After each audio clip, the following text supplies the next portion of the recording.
think we're live. Nice.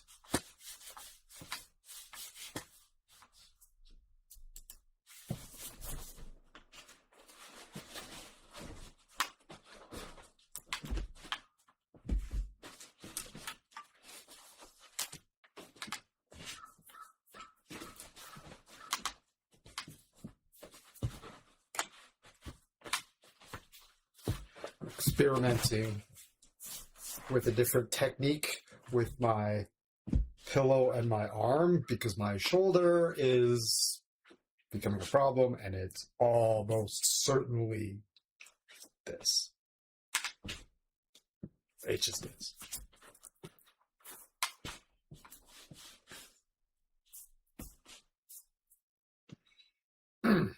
Relaxing in RIMWORLD is not. Ah, yeah, I know. We accept it. All right, let's launch. Good to see you, friend.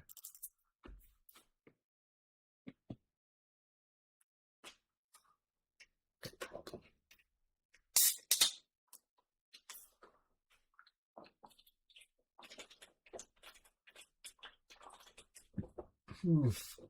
Oh, that's not.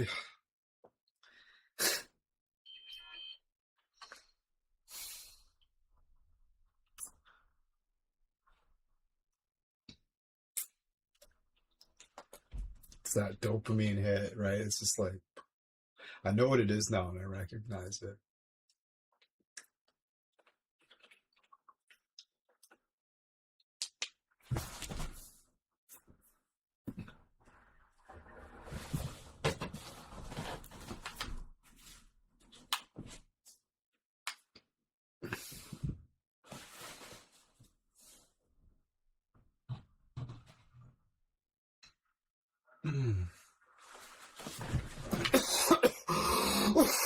Oh, Lord. Simon says, first of all, a relaxing day in RIMWORLD? Bro, that's a fucking lie, and you know it. I did.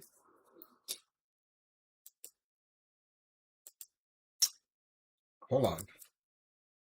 Select stream. I did put an LOL on it. But it's got LOL. Right? That's what the LOL's for. Broski, did you read that article I posted in the fucking Discord? You gotta download the one that's retyped.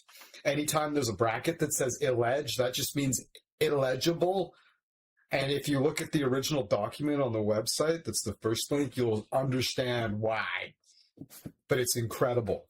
It's incredible. Let's go over the what do you call it? The table of contents. No. I posted stuff this morning. Take a look. I posted something crazy that I think you'll find really interesting. It's a declassified CIA document from the 50s. I reference it quite often. I don't say, oh, that's this reference, but I do talk about stuff that I learned from this on this channel quite often. It was released during the Freedom of Information Act of 1997, and it's fucking awesome. It's got some wild information.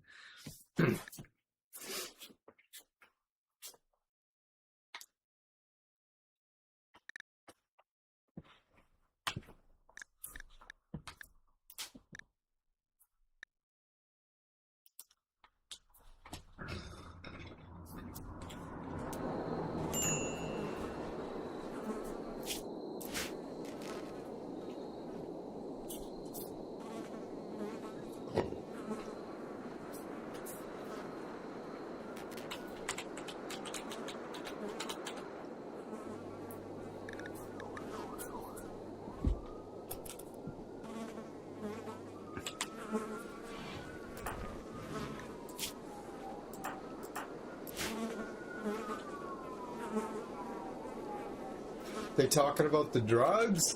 Dude, they talk about submachine guns, they talk about blunt objects, they talk about fucking edged weapons, they talk about fucking silenced pistols, they talk about fucking shotguns, they talk about drugs, they talk about improvised accidents, they give you a method for fucking clearing a room with 2 people. It's wild stuff.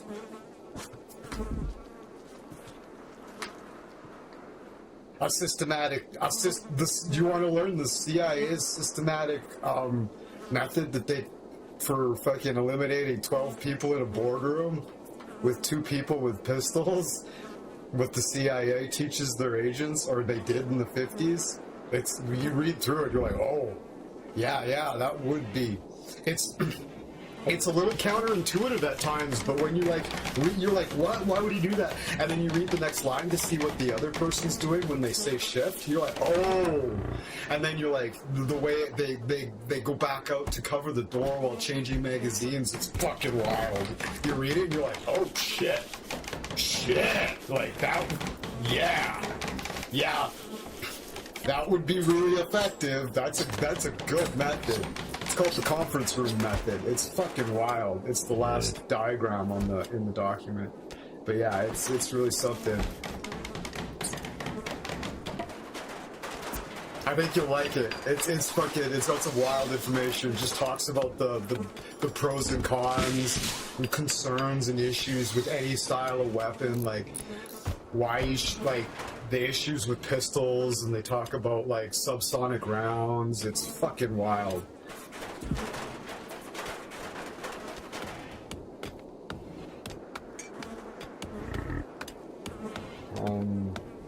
I'll read a little part. I'll read something out just to give you an idea about what kind of information's in this fucking article. Alright, oopsies. Okay, here we go. Planning, techniques, manual, accidents, drugs, edged weapons, blunt weapons. Okay, as with edged weapons, blunt weapons require some anatomical knowledge for effective use. Their main advantage is their universal availability. A hammer may be picked up almost anywhere in the world. Baseball and illegible bats are widely distributed. Even a rock or a heavy stick will do, and nothing resembling a weapon will need to be procured, carried, or subsequently disposed of. Blows to the head should be directed to the temple, the area just below and behind the ear, and the lower rear portion of the skull. Of course, if the blow is very heavy, any portion of the upper skull will do. The lower frontal portion of the head, from the eyes to the throat, can withstand enormous blows without fatal consequences. Did you put stone walls because of the fire incident? No, I just use whatever is available and handy. This is actually steel. It will light up. The thing about, there's firearms, precision rifles, the machine gun, the submachine gun, the shotgun, the pistol, silent firearms. The sound of the explosion of the proponent in a firearm can be effectively silenced by appropriate attachments. However, I'll read that again. The sound of the explosion of the proponent in a firearm can be effectively silenced by appropriate attachments. However, the sound of the projective passing through the air cannot, since this sound is generated outside of the weapon. In cases where the velocity of the bullet greatly exceeds that of sound, i.e. breaks the sound barrier, the noise so generated is much louder than the explosion. Since all powerful rifles have muzzle velocities of over 2,000 feet per second, they cannot be silenced. Pistol bullets, on the other hand, usually travel slower than the sound of their flight. Usually travel slower than sound. That I did not know. You can assume pistol rounds are subsonic? Interesting. That's some good information. Therefore, pistols and the sound of their flight is negligible. You know what it sounds like? Like zing. It sounds wispy in the air, but it's like it's like a long, drawn-out ping that goes past you. It's like, zing! It's pretty loud. Okay. Therefore, pistols, submachine guns, and any sort of improvised carbine or rifle which will take a low-velocity cartridge can be silenced.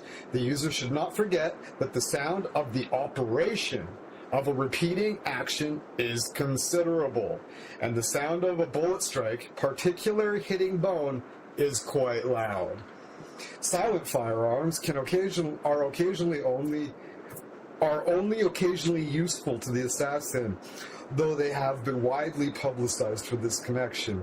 Because permissible velocity is low, effective precision range is held to about 100 yards with rifle or carbine type weapons. With this pistol, silent or otherwise, are most while with pistols, silent or otherwise, are most efficient just beyond arm's length. The silent feature attempts to provide a degree of safety to the assassin, but mere possession of a silent firearm is likely to create enough hazard to counter advantages of its silence. The silent pistol combines the disadvantages of any pistol with the added one of its obvious clandestine purpose. A telescopically sighted, closed action carbine shooting a low velocity bullet of great weight and built for accuracy could be very useful to an assassin in certain situations. At the time of writing, no such weapon is known to exist. Oh yeah, absolutely. It absolutely does. Yeah, if you want to read it, there's a download in the Discord. It's called A Study of Assassination. It's a declassified CIA document that was written for creation date estimated around 1953, unsigned and undated, released under the Freedom of Information Act from files connected to Operation PB Success, the CIA-backed overthrow of Guatemalan President Jacobo Guzman, made available publicly in 1997 through the National Security Archive collection. Yeah, it's fucking fascinating stuff. They go through everything. Blunt weapons, edge weapons, fucking precision rifles, fucking crazy. Yeah, you need to be within arm's length. It's best to shoot them directly in the head, because the 22s are actually pretty good for killing people, because the bullet actually will enter the skull on one side, but it will lose so much velocity that it actually will bounce off the inside of the other side of your skull, and then it just kind of bounces around inside and scrambles everything up. So they're actually pretty effective at close range if you can get a solid headshot. But if you're too far away, like a 22, it potentially won't even fucking clear the skull. It generally will, but it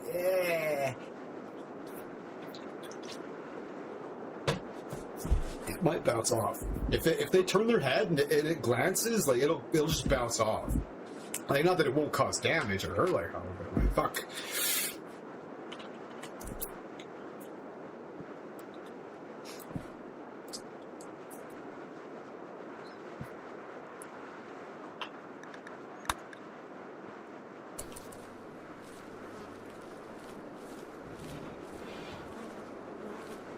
They go through drugs, they go through pushing people off bridges, they go through fucking, I like it. I've read it many times.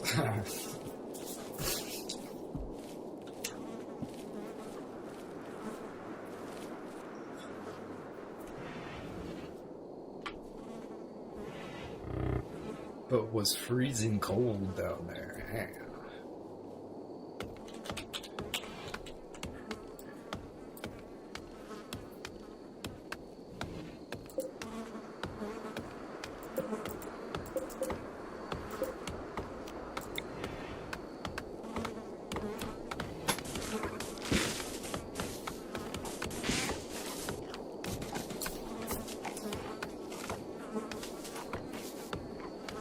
Glad to have an AR-15 to shoot with.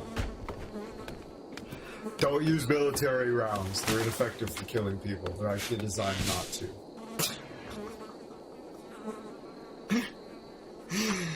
They're like, It's like get farmer gun, get farmer rounds. You need civilian rounds. Don't use military grade fucking ammunition. They're designed to not kill people.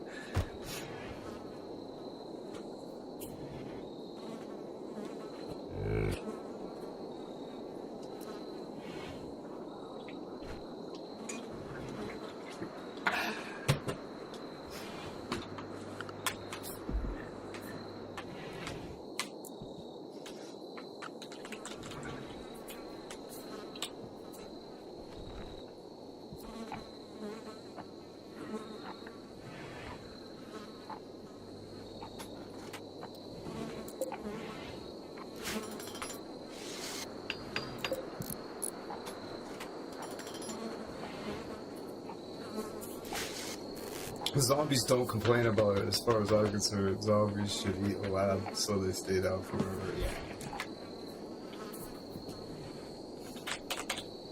Bite it, you scum.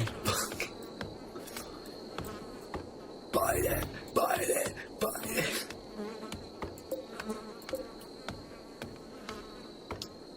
Oh, this. Oh, God. Oh, God, oh, God. Oh, man, oh, man. Oh man, oh man.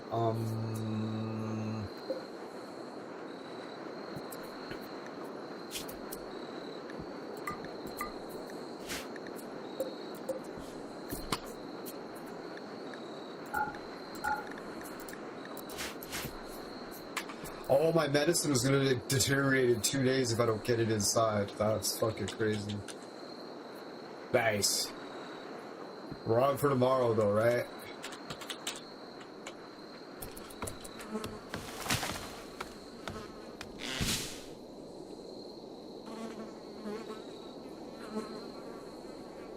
No matter how low my accuracy is, I will always hit one zombie. Yeah, definitely. Possible.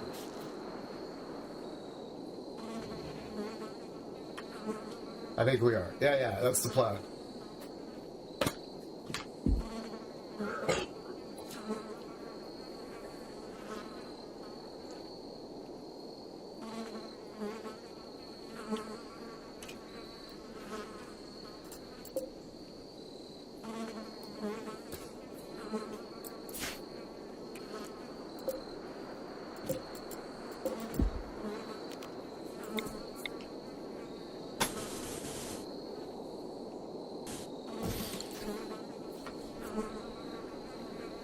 You cannot pay me to be in the... Oh, God. Yeah, that'd be rough.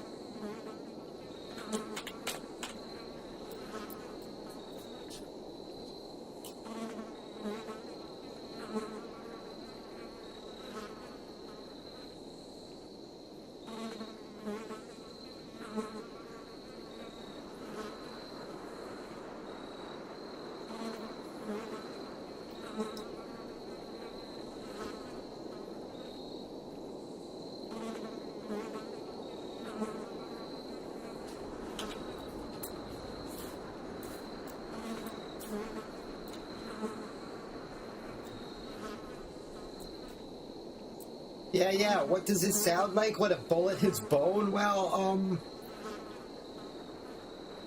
it sounds like a wooden baseball bat being fully swung into, concrete. Yeah, that's what it sounds like. Crack!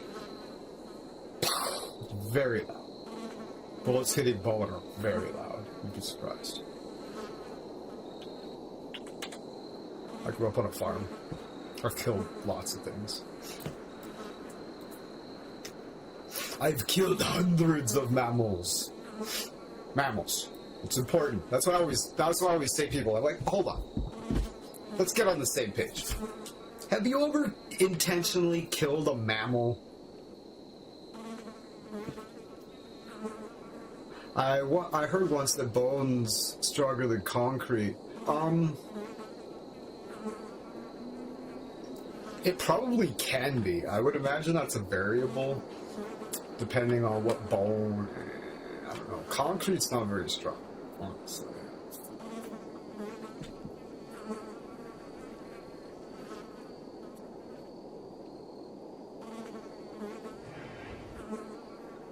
Have you ever killed a mammal intentionally? I don't know how to test that. Yeah.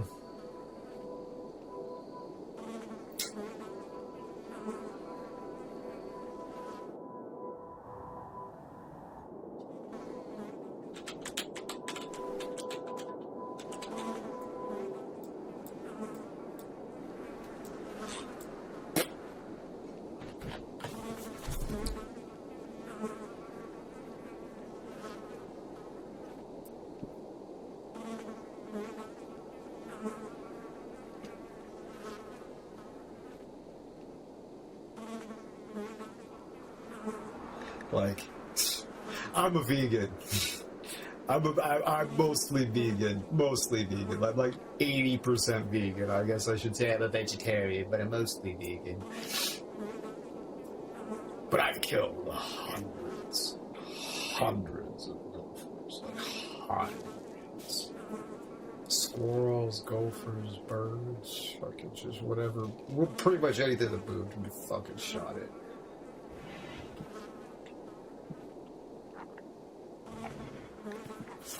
Why? For fun! Yeah.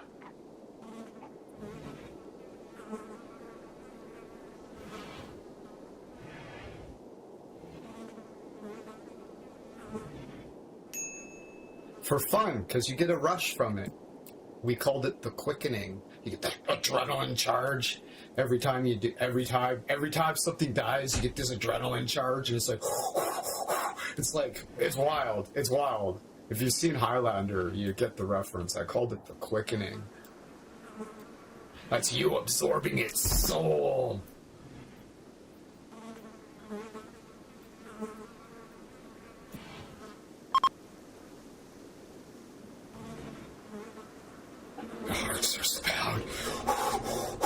It's crazy. That's why hunters hunt. They're like, oh, it's impractical. No, they're addicted to it. They get a rush from it. They love it. It's a powerful experience.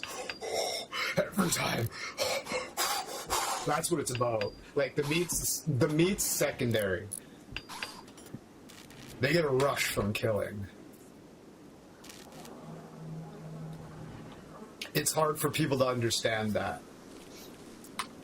Unless you've killed a mammal. Fish don't count. It has to be a mammal.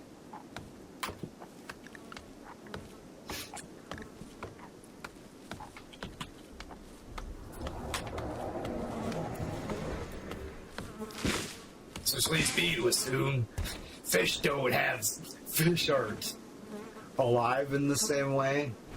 They don't register in our brain. I think they deny that. Fish, yeah. Oh, they don't register in your brain the same when you kill them, though. You don't get that charge from it, so there's something different. There's something different there. Something different going on.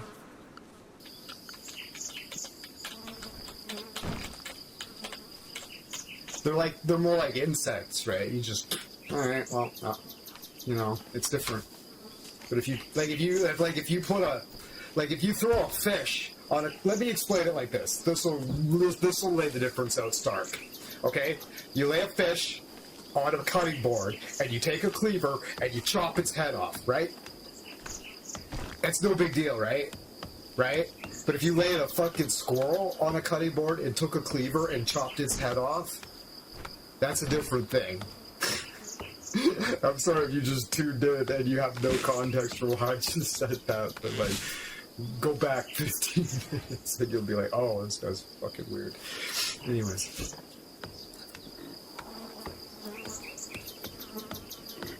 That's a big fucking difference. A big difference, right? You can tell viscerally without even like experiencing, right? It's no big deal. You've probably chopped the head off of fish, right? Simon? Have you cleaned a fish? Have you been fishing? Have you ever cleaned a fish? You ever chopped the head off a fish with a cleaver? No? A lot of people have, but out here you'd be hard pressed to find somebody who's chopped the head off of. Like, if you go out in the country in small towns, you're like, "Have you ever chopped the head off a fish?" They'd be like, Yeah, but if you say, have you ever chopped the head off a mammal? They will say, they'll be like, what? No. Like, not a big mammal, like a gopher or something. They're just like, what? Like, I'm not talking like a dog or a cat or something. Like a gopher, it doesn't make any difference. A mammal's a mammal. Something different happens inside your body when you do that, right? And so I'm not sure quite what that means, but there is a tangible difference. Humans are mammals. Yeah, kind of sounds like you're setting them, like you're setting them up. Humans are mammals, yeah. That's right.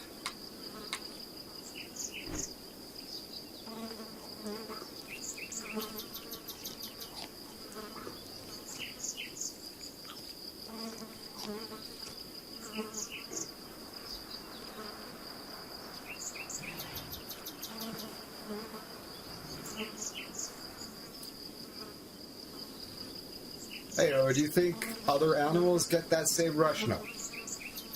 Not at all.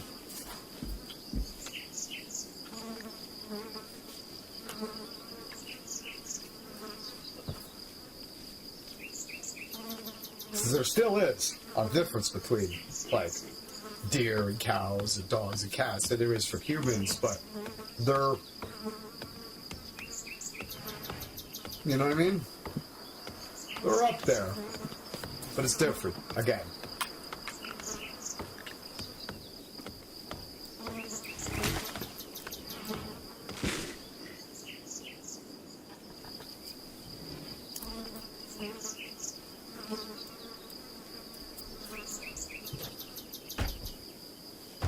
I went to rehab and had a spiritual awakening and became a vegetarian. I haven't consumed flesh for 12 years.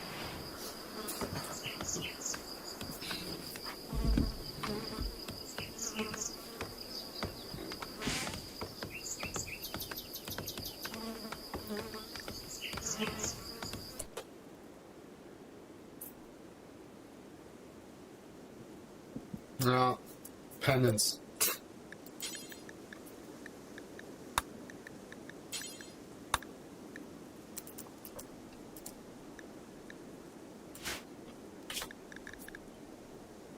Ooh.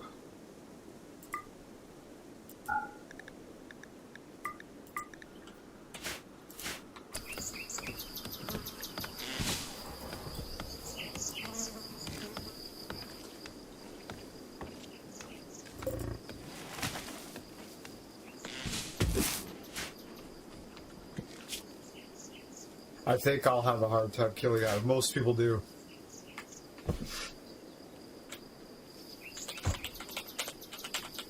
Unless you grew up with it, kind of a thing, right?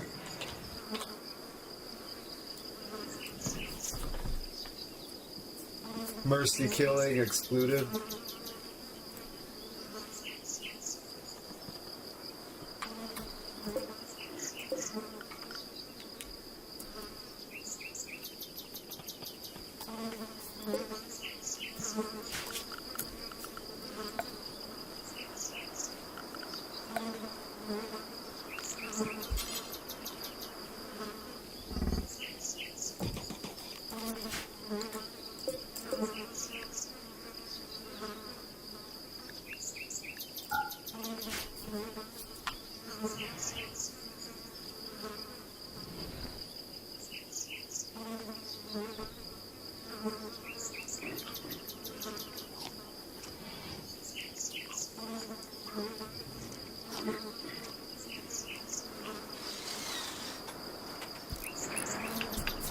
Like I said, I grew up on a farm. Like, there's some people that hear you talk like that, and it's like, you just got psychopathic, right? It's like, what can I say? I grew up on a farm. We got together and we fucking killed things. It's what we did. I remember there was a kitten that was dying of something. I didn't kill it, but I haven't forgotten. Oh, yeah. I haven't forgiven myself. Yeah, it's rough. Oh, it's hard, man. Yeah. It's just not a natural It's not a natural. It's not a natural thing. Like, it sort of is, but like.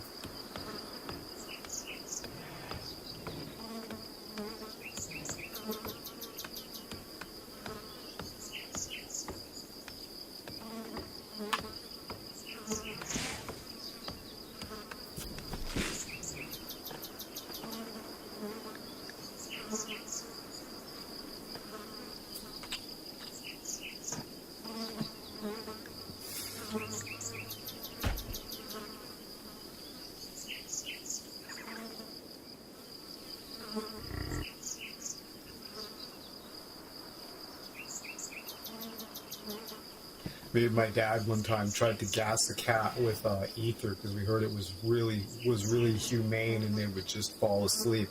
It didn't go as planned and it was a horrible experience. Never tried that again. We just shot them after that if we had to put anything down.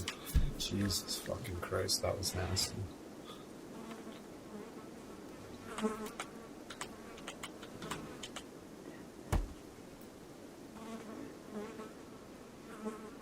No, they just fall asleep. Yeah, that didn't happen.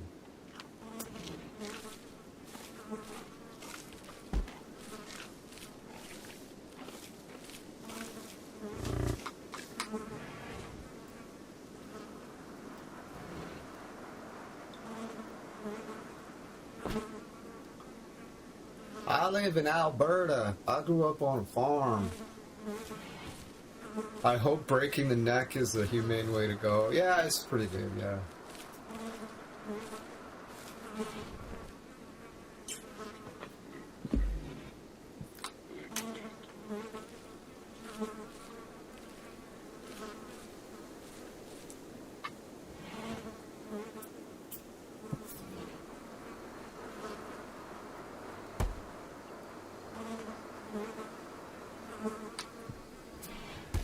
My friend had a Burmese python.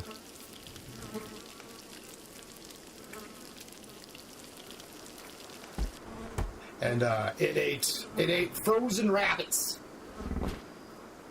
And his python hadn't eaten for months because he couldn't find any frozen rabbits for it to get for it.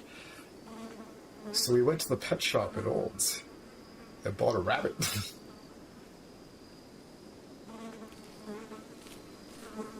And of course, he enlisted me to fucking kill it. Well, actually, he tried to kill the first one. It was a disaster. I won't even explain that one. I'll explain that one sometime when we're in the ninja. Fucking Simon and it's more private.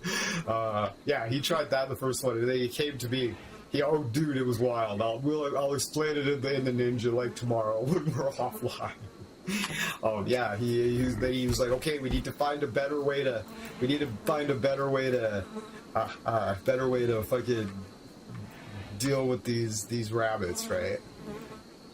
And so he enlisted me, and I came up with the little strangling box, and it was reasonably effective.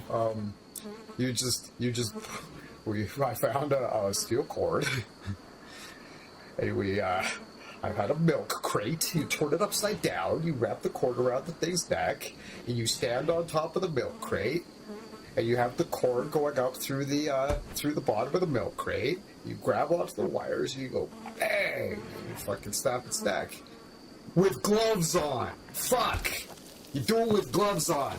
I have nerve damage in my finger because the first time I did it, I fucking did it with bare hands, and I gave it a good hard jerk, and I have nerve damage in my finger now because of that. Karma's a bitch, yeah. Fucking snake wouldn't eat it though.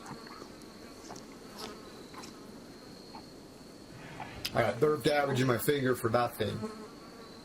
The snake wouldn't eat it. Wouldn't eat it. We think it's because it had a broken neck.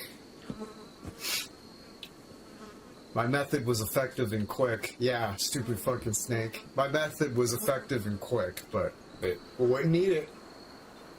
Wouldn't eat them if they had a broken neck. It's like, for fuck's sakes.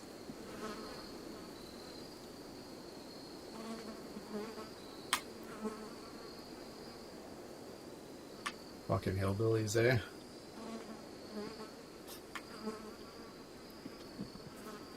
Like, my neighbors used to just shoot. There's like feral cats all over. Oh, there's my neighbors had a big farm with like cattle and all this stuff. If they seen a cat on their fucking farm, they just shot it. Oh, there's a cat. Shoot it. This is a neighbor's house cat. Who cares? Fucking shoot it. Keep it in your house. We never did that, but our neighbors were like that. Well, our dog got fucked up. My parents' dog got shot like 2 years ago because it went to the neighbor's house.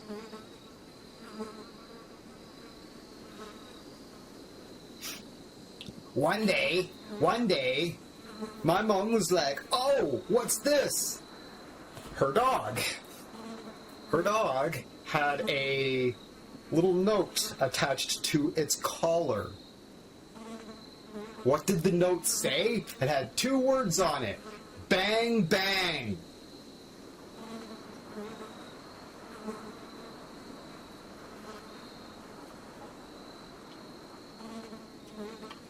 A couple days later,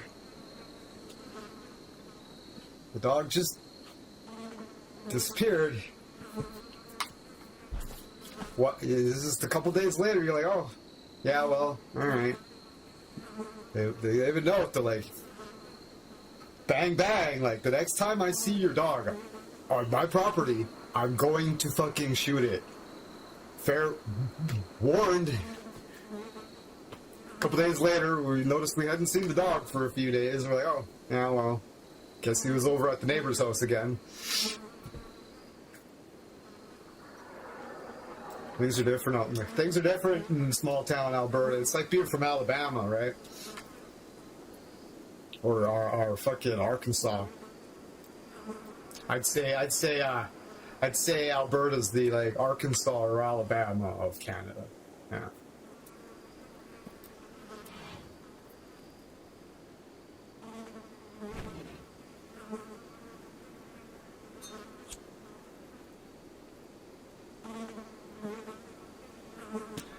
Ba-da-ba.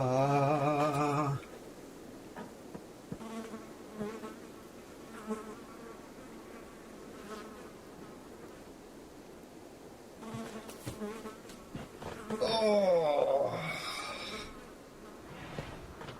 cool stuff.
So since I still remember my first time doing euthanasia.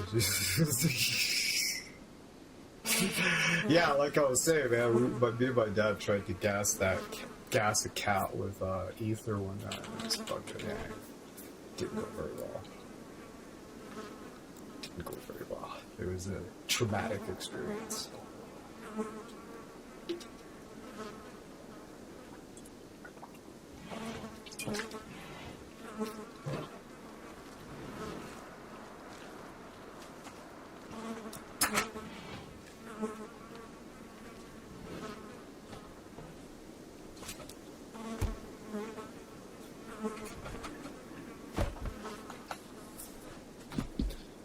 Oof.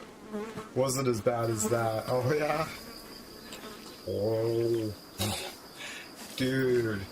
It took it like fucking half an hour to die. It was brutal. You did it. If you did it for fun, it would have been. Oh yeah, no doubt. Yeah. No, we were. It was. We were putting it down. Like it was injured and shit. Like we're not paying the fucking vet to fix the cat. Like it's absurd, right? If your animals got injured and you had to take them to the vet. It's different it's different. Like it's like you just put them down. You don't go to the vet and spend $500 for a fucking farm cat. Like, you know what I mean? I gotta go now. I will tell you. I'll see you later. Oh yeah, take it easy, Simon. Board advisor. Cheers. Good to see ya. We'll stop talking about morbid shit. This is the most morbid stream yet.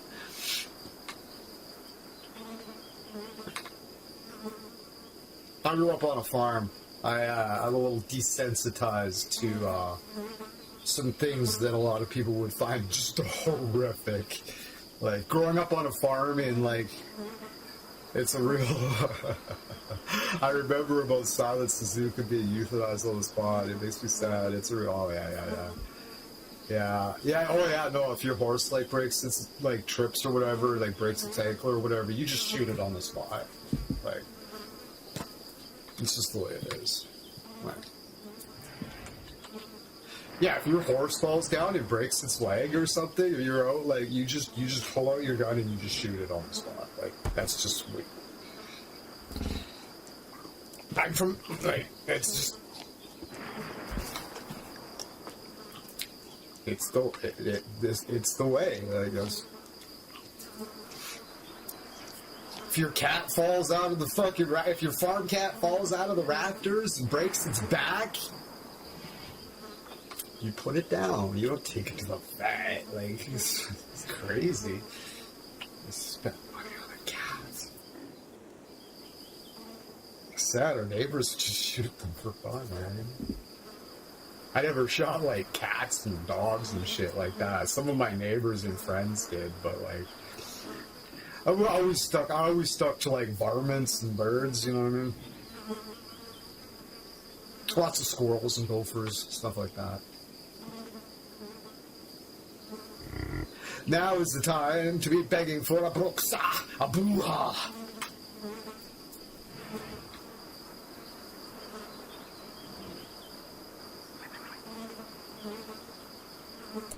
Okay, so...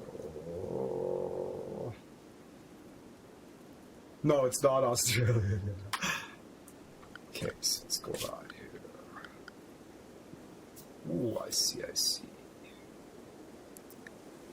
Diver? It's SMG.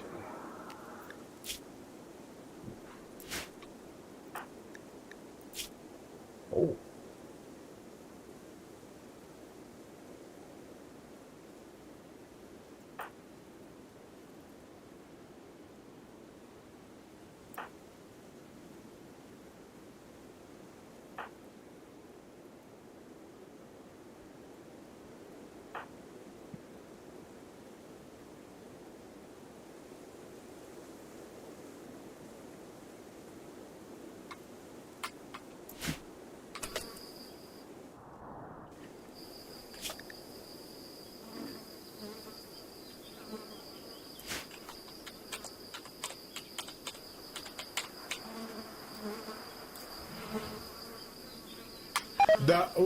It's flies around this, Oh,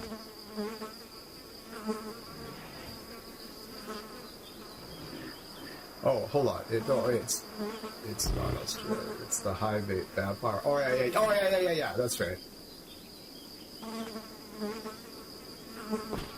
I'll take some time to set up, so I'll just tell you. Is it a bee? Okay, Simon says, the puppy got hit by my dad's car. Oh, yikes. When he was going somewhere. I don't remember. I know it was blood. I think some teeth. Also, oh, Jesus. You just shoot it or what? I don't know if guns are... Like, everybody has guns out here, right? Like, everybody has guns out here, like... House full of, like, unregistered guns. Yeah, I know that's illegal, but they're everywhere. Everybody has guns out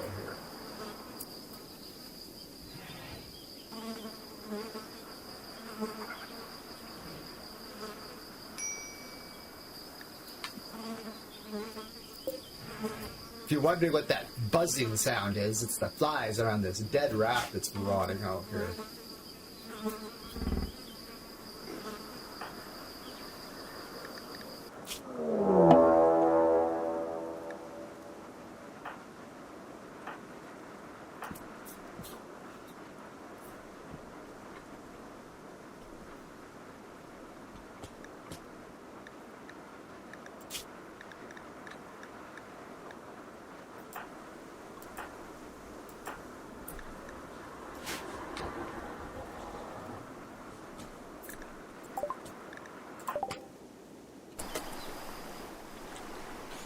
Simon says, I was panicking and considered going for my mom while she worked because she was close, but I ultimately decided that there was no time. Yeah.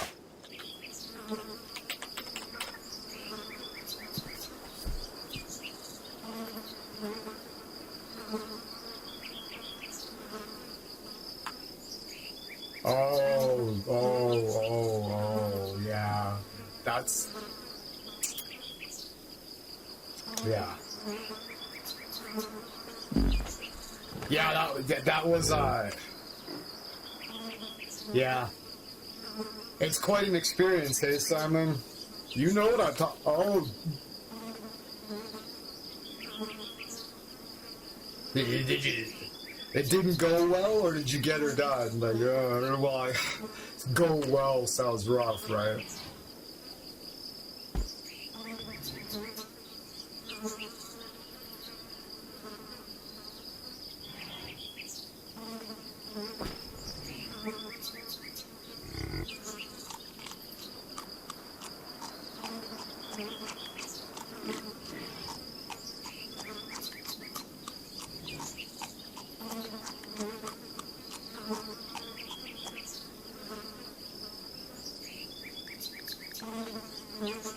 It was alright, I think, for first time. Just wished I'd rather done it sooner or cleaner, yeah.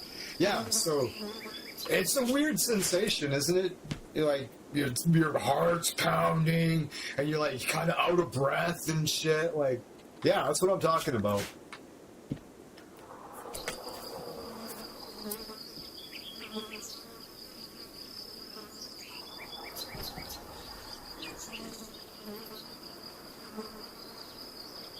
Yeah, doing it with your hands is visceral, yeah. Yeah, oh, yeah, no doubt. Yeah. Yeah, it's one of the most powerful experiences of your entire life, right? Right?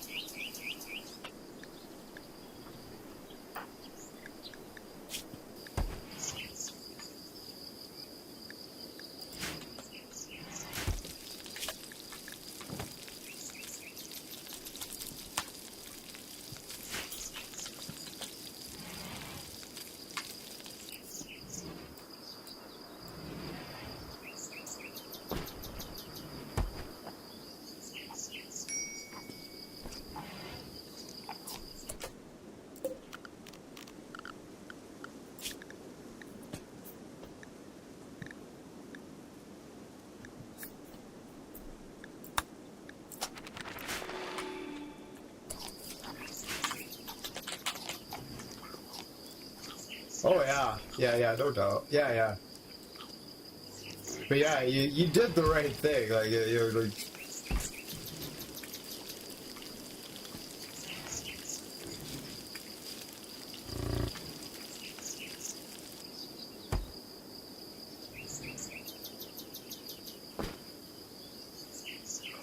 One time when we were going to I used to go to church, eh?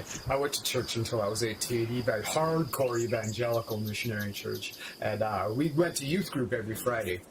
And one time we were doing an away mission with the youth group. We all had a bunch of cars together. We went to this other like big worship event or whatever. It was a blast. But on the way there, I was riding with the youth leader, Dallas, and we hit a deer on the way, And it was crazy. It was crazy. We were driving this minivan, and we hit this fucking deer just straight on. It ran out on the road, like, right in front of us. We hit it straight like that.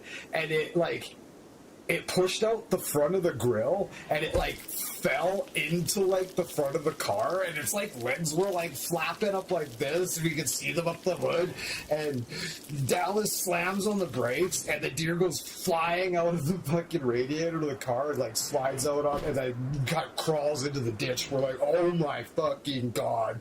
It's like Dallas is, like, 30 years old, he's got a van full of, like, 15-year-old kids and shit, and it's just like we're all out there, and it's like, what do we do? And somebody's like, anybody got a knife?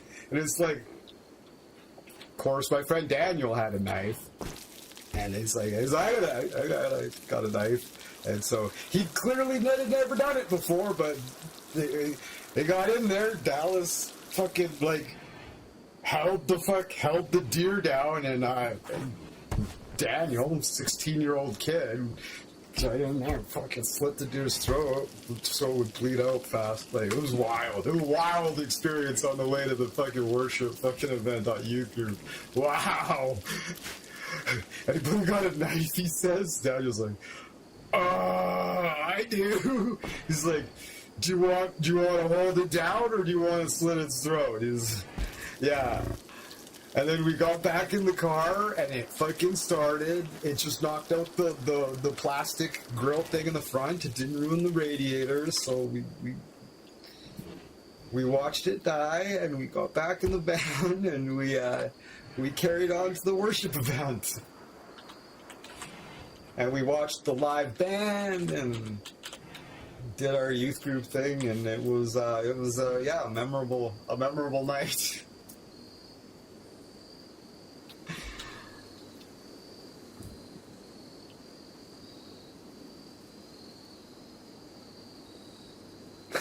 Hey Dallas, remember that time we hit a deer on the way to the fucking youth event? Yeah, it was wild. Yeah, you want to hold it down and I'll slit its throat, or do you want me to hold it down? I'll do it. I'll do it. Yeah. He's like, I'll do it. He came in there, just a 16-year-old kid. He had a hunting knife. It was his knife. Flores is probably the play. Oh yeah, that's great advice. Yeah, there we go. I got the food in them. I was kind of, I don't sure. I left it now. Oh, you got a wall corner miss. Oh, where?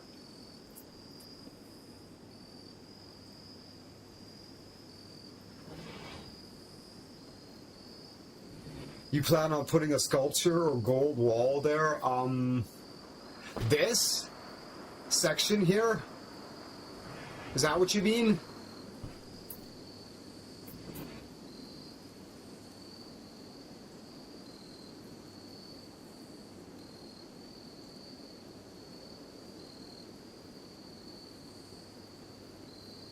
I don't see it. You'll have to.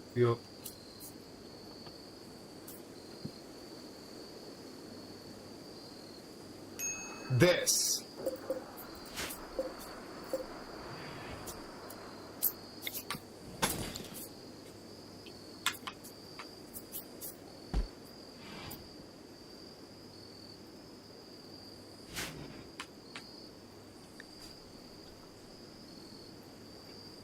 I can't remember what was going on there. There was some sort of anomaly going on there. Which wood do we have? We don't have wood. Oh yeah, we got wood. 3,500. Her bed is made out of... Oh, it's awful condition. Oh, that's too bad. We'll have to... The police woman.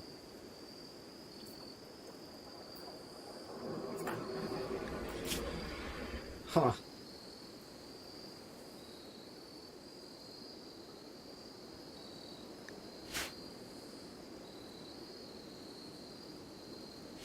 Yeah, that's what I know. I'm just really disappointed that, like, it's awful. We're going to have to remake it, because you can't have a shoddy bed. You can't have a silver bed shoddy. It's got to be magnificent.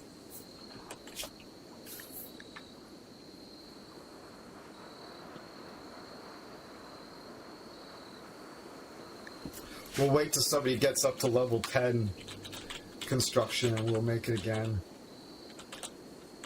Grossier. Okay, so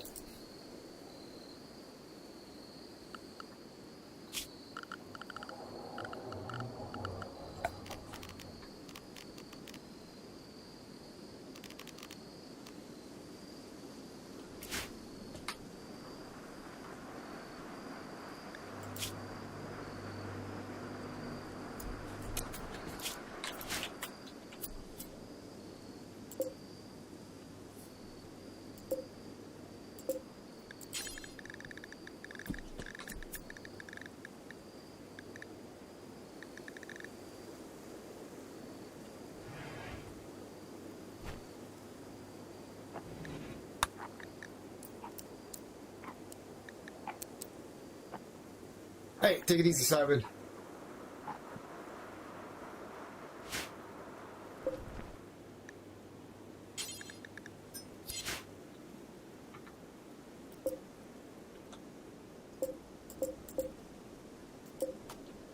Limestone it is.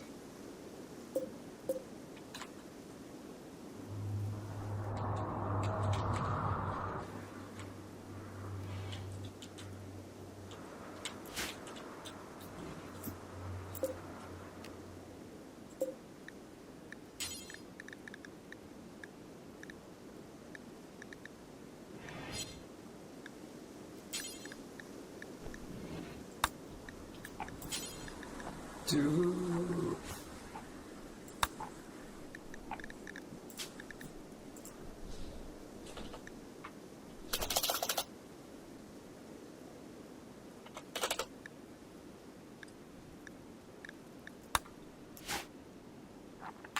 yeah.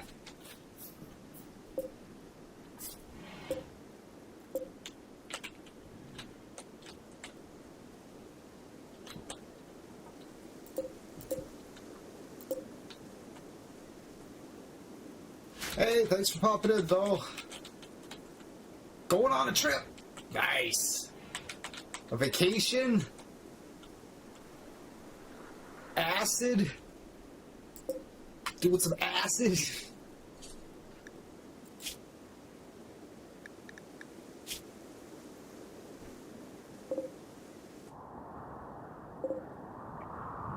Going on a trip. What do you want to buy?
The buzzing stopped.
Sluggy.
Boyd says, good luck. Yeah, thanks for popping in.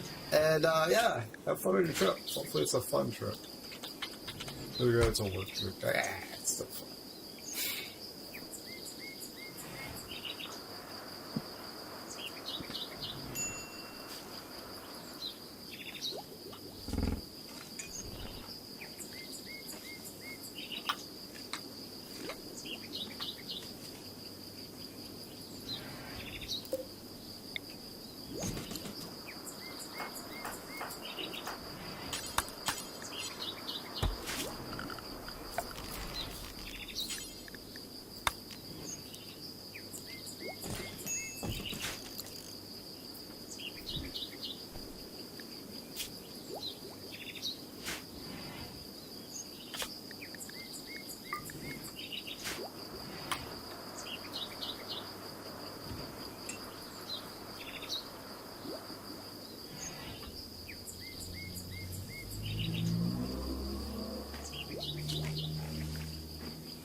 Ooh.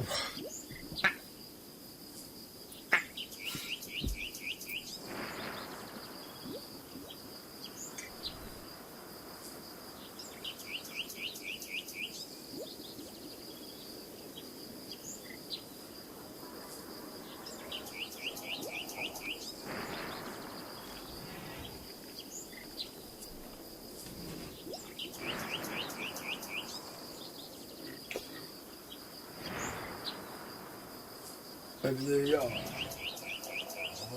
I'll clear it up. Oh yeah. We gotta try the new Bin Man update for No Man's Sky. Bin Man. That's right. The garbage man. I run a bin company. What was the other one? The Pokemon update and the Bin Man. Something of the sort.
Maybe.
Got a sign of 2 million rolls.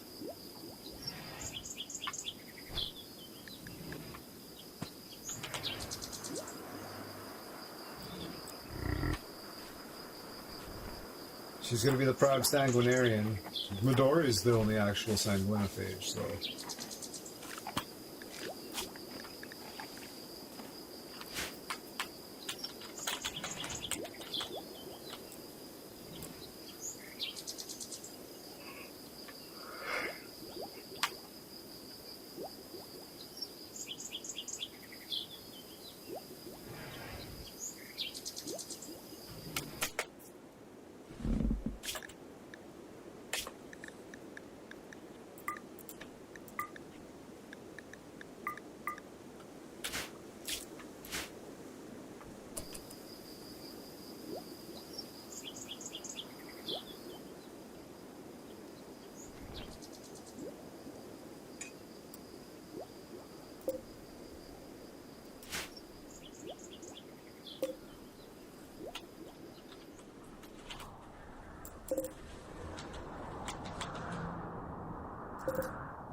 just the one thing that's fucking critical. They'll just be like, yeah, whatever.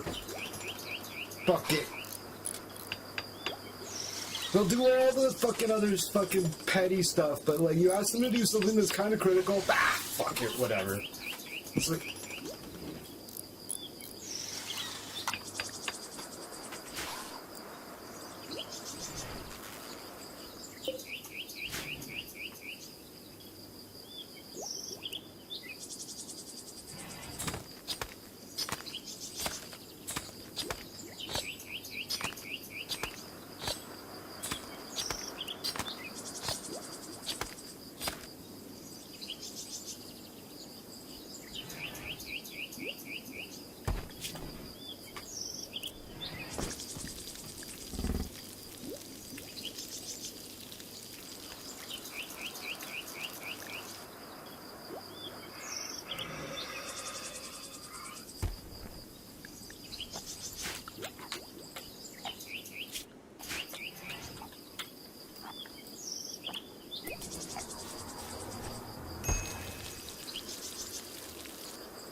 stupid arthritic finger.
Oof, that fucking laser sniper does a lot of damage.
Whoever's gonna get there as they're ending. He's not gonna make it at all.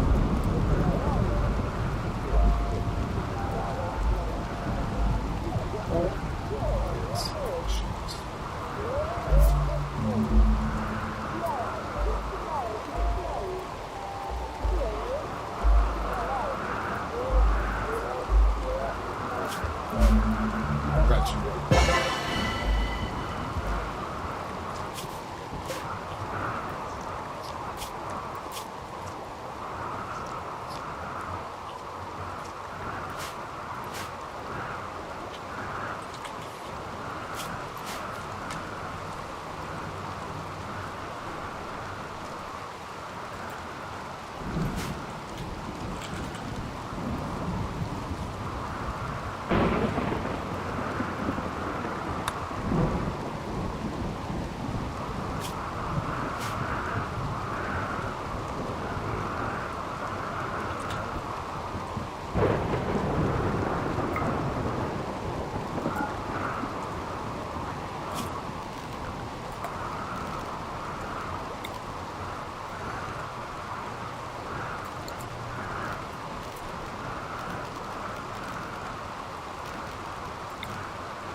really, it's just kind of nice just to sit back and just, this is what I mean.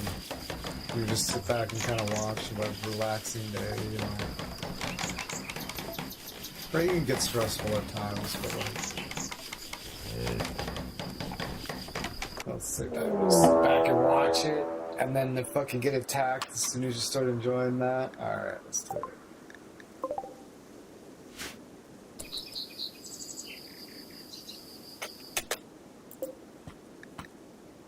Lightweight pistol.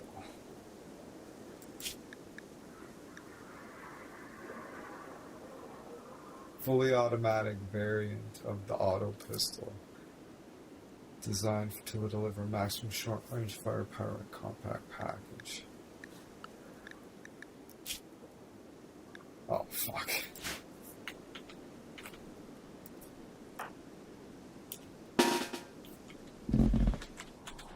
It's my heater ottoman.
One shot to the torso with that fucking rifle.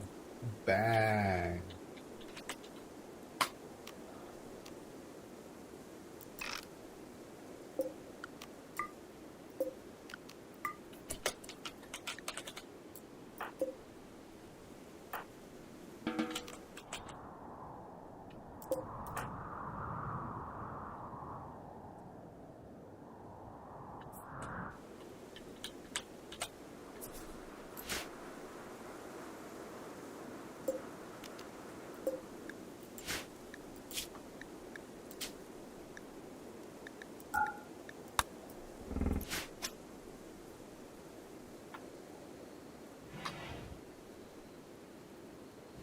We need to extract his skull before we butcher him, or else the skull will disappear.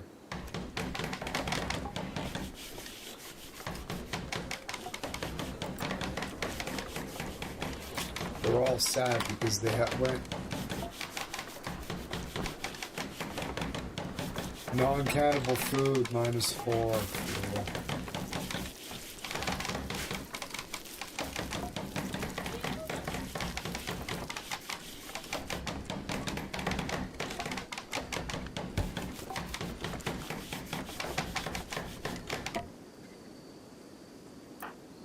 Dory, go get his skull.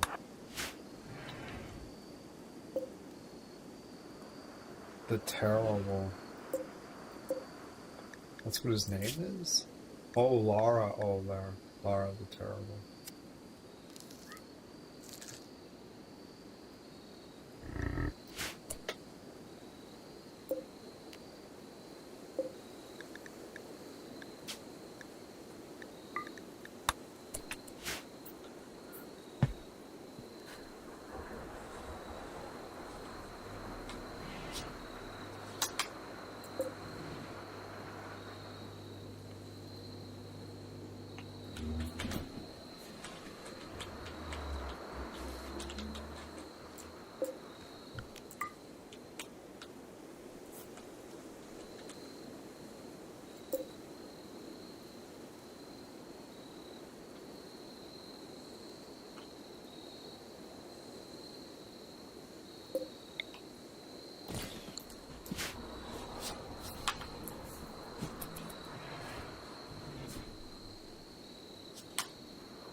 me.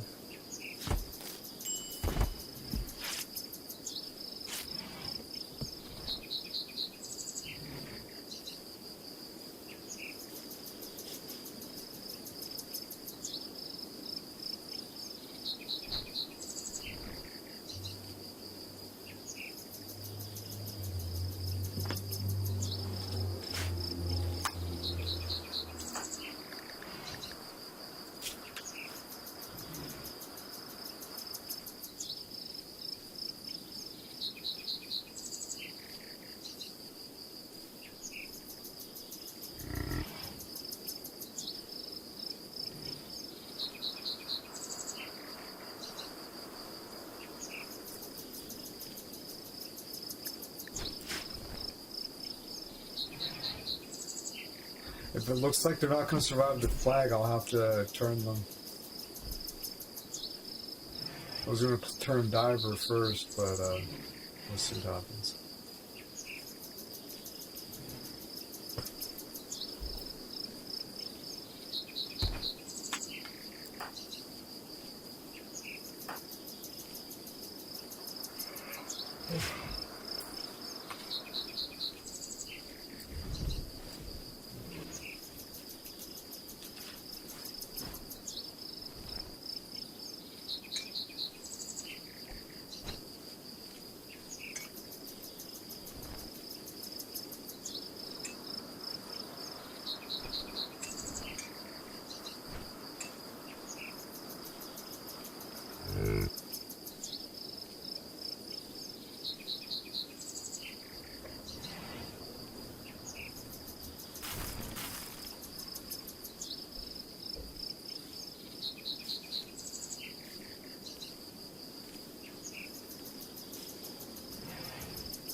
Oh, it's tainted. Oh, that's too bad.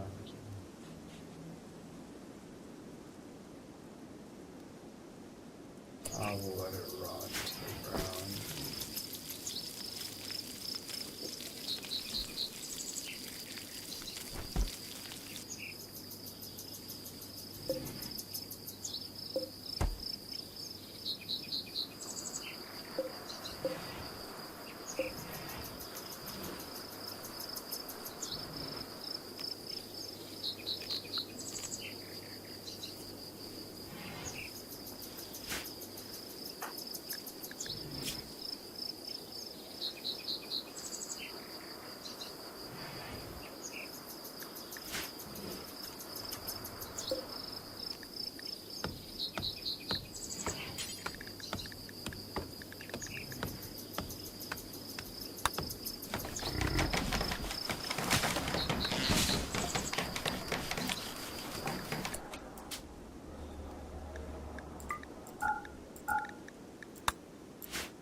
That guy.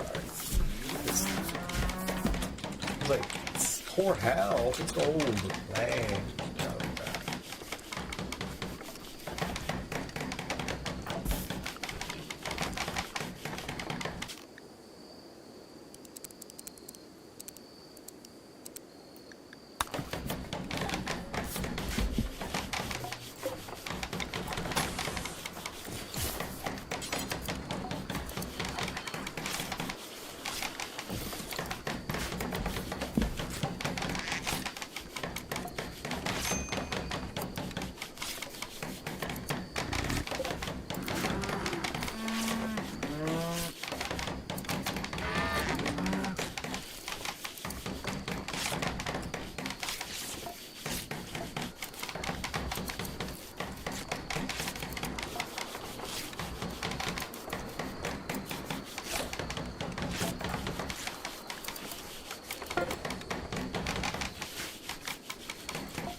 Got it.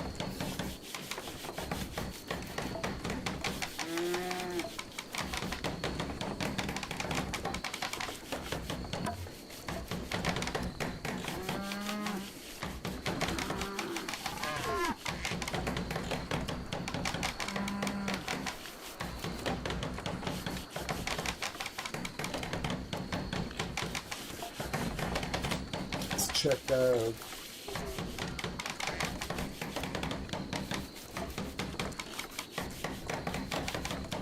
So many YouTube notifications. I like to build my list of things I'm gonna listen to at work. Cause I get to work and it's just like, Jesus.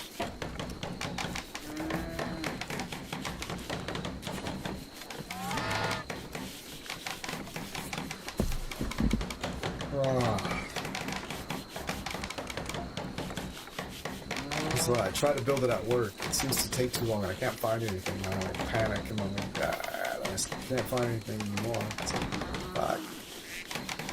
Just build it over the course of the day as the notifications. Every time you get notifications, you look at what they are and you just add them to the list that you're going to listen to at work later tonight.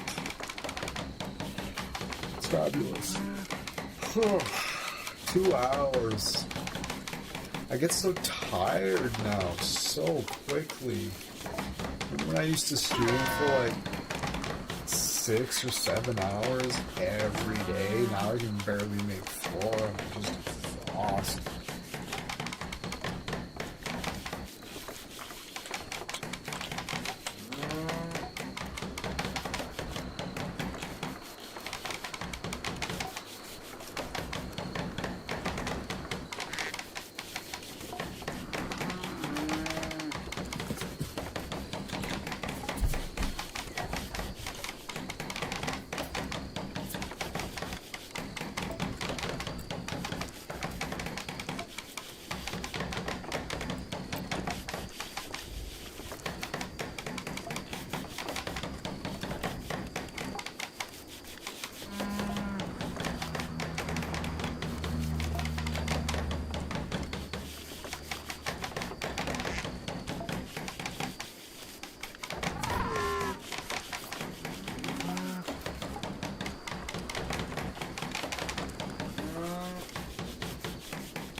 Give me a sec.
Whoops.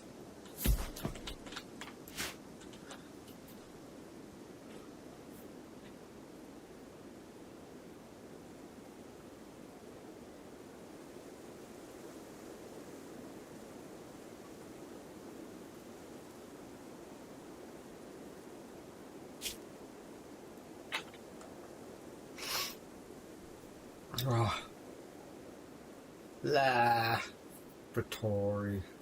Laboratory. Laboratory. Laboratory. Laboratory. It's not a laboratory. It's a laboratory. Laboratory. Right? Well, it's a laboratory. Laboratory. Let's sound it out. It's either a laboratory or it's laboratory. Sound it out.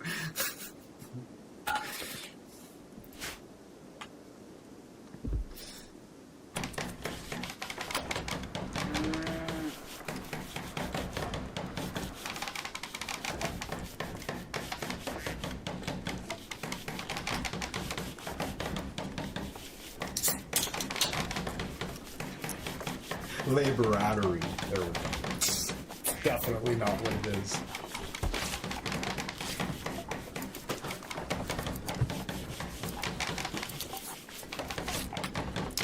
It's like how people will say,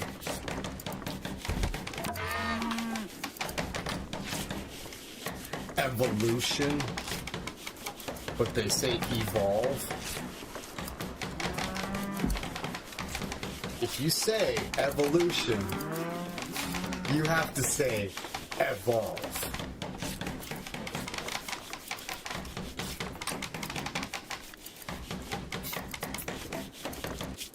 But they always say evolution when evolve. Okay? Evolution. Evolve. Rarely will you ever hear somebody say evolution and evolve. If they say evolution and evolve, sure, I'm fine with that. But it's one or the other.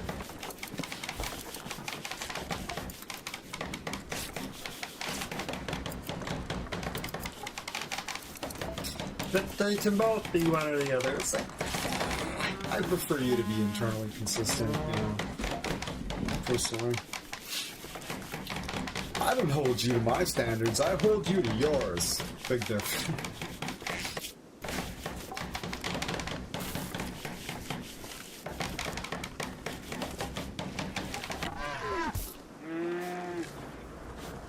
Do whatever you want. But, you know, pick a system and do it.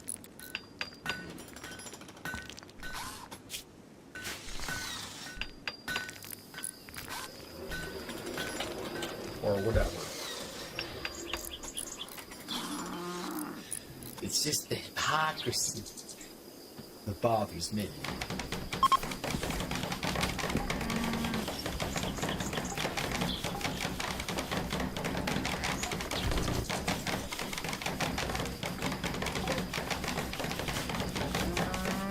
Got some limestone chunk.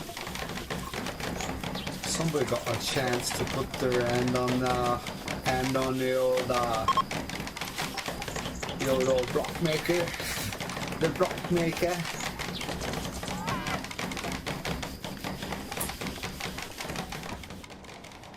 Now we need to bring forth Suzanne.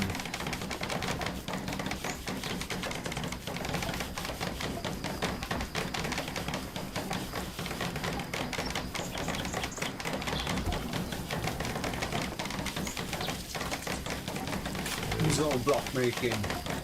Oh, Midori, that's trash. That's out. Boss.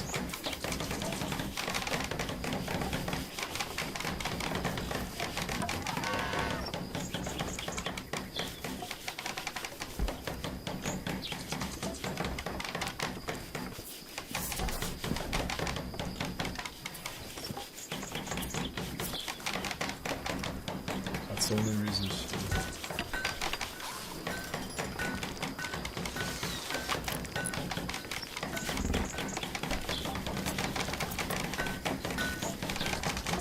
Oh, she's like that.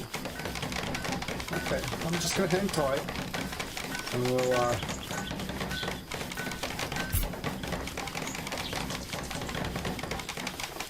Transport pod crash. Transport pod crash. A human computer. Oh, what?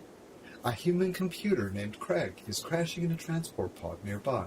If he survives the impact, he will be badly wounded. Craig is not affiliated with any faction. You can rescue him and hope he joins freely, or capture him for recruitment or slavery purposes. Well, we could give him the grand honor of being the first member of our Hemogen farm.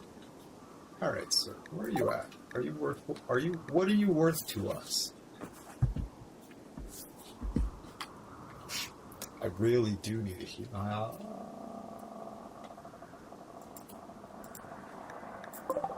I need to consider how much Hemogen I have. That's very important. Okay. I appear to have 6, 8.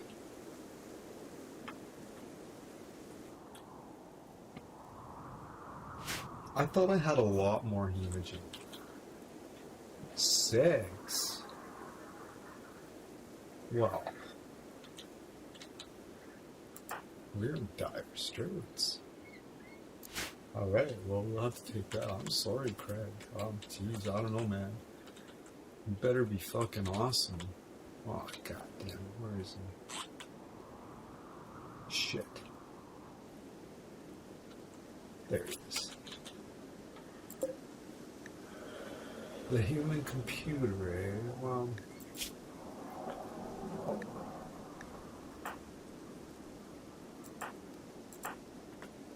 Oh.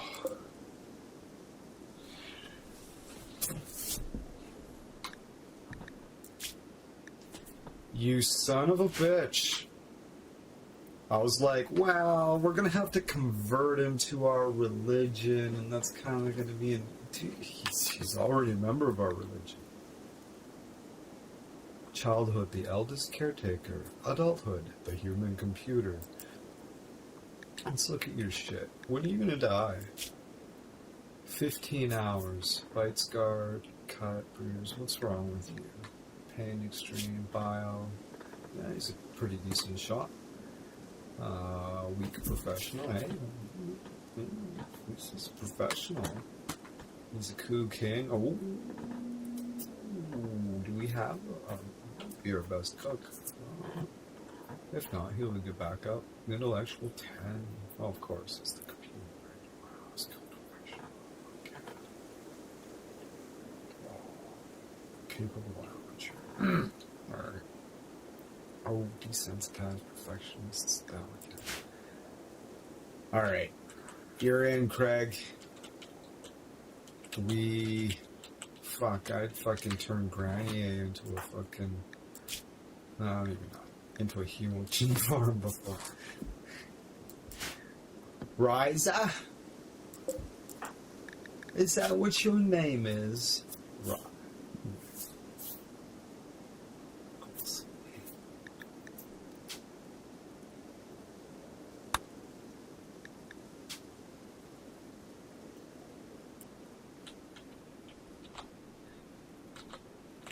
We're gonna go with that. I like that as just calling her that over her last name. That's pretty good.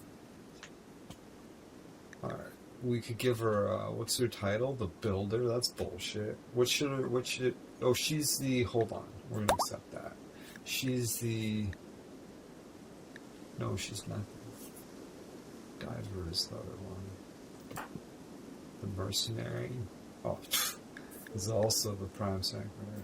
And the police woman that's one too. We're gonna have to about Flesh Ripper. The first Flesh Ripper. Look at that. We're gonna change this.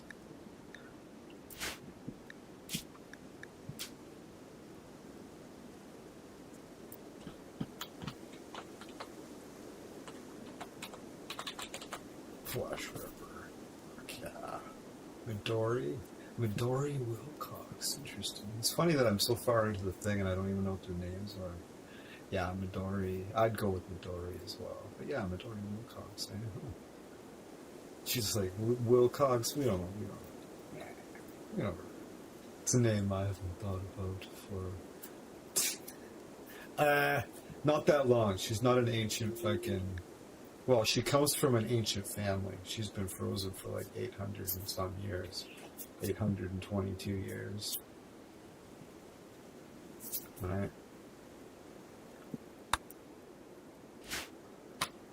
Alright. Oh, balls.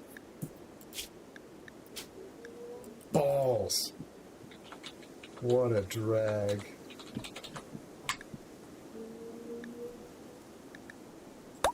Oh, adorable flesh rubber. Okay. Eerie Diver Rigs. Stick with Diver. Eerie Rigs. That's kind of a cool name. Oh wow, she's been frozen for 1,000. Basically. 935.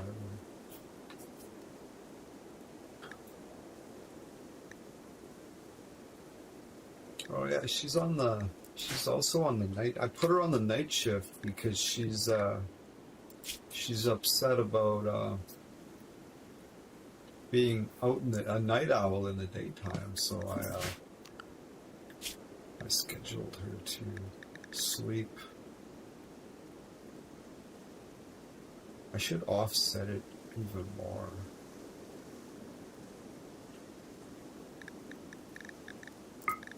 I'll offset it by another 2. By another 2. Right.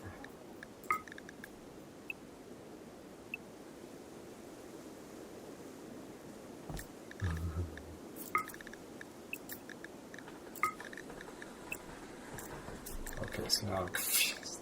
So 1, 2, 3, 4, 5. So there's 7 hours of sleep. 3, 4, 5, 6. Let's get to sleep by 8. Okay.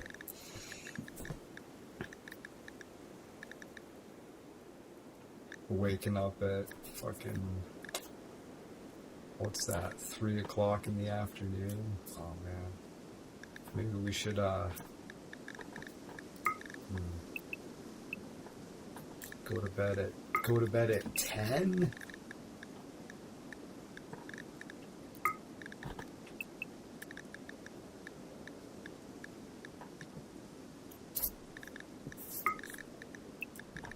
And then work for 6 hours, and then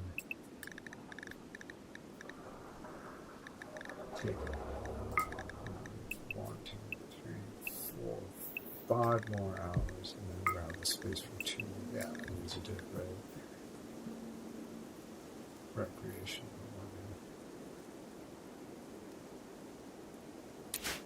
Let's try that.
How's the plague doing? Oh, she's gonna be alright. She's got a good lead on the. She's got a good lead with the immunity.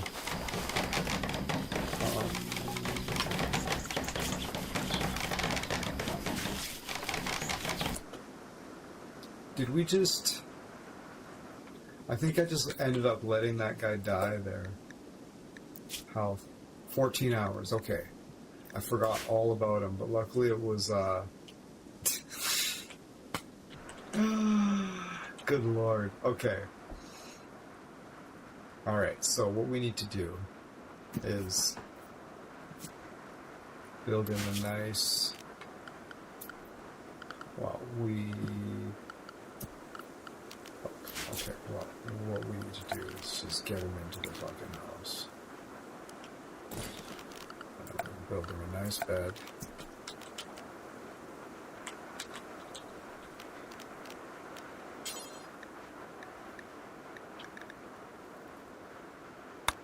Nice steel bed. Right here. Turn this. Okay, alright. So, who's doing what? Hauling limestone, building parquet, and tending to rise. There's tending to rise. Okay, so Midori. Okay.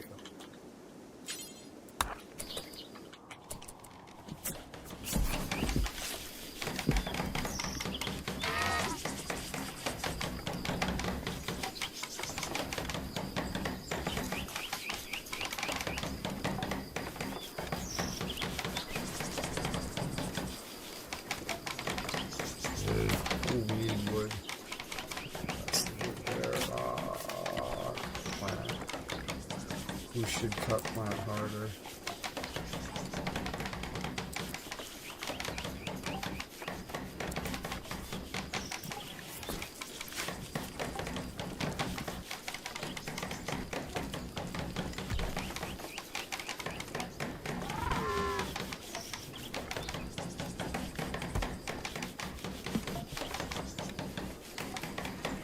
What did he...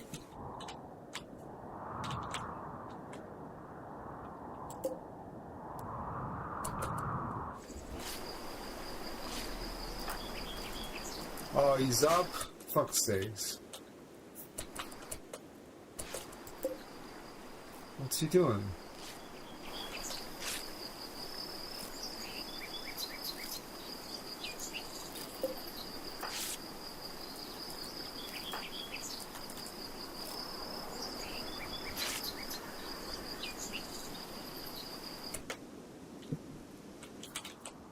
Fucker.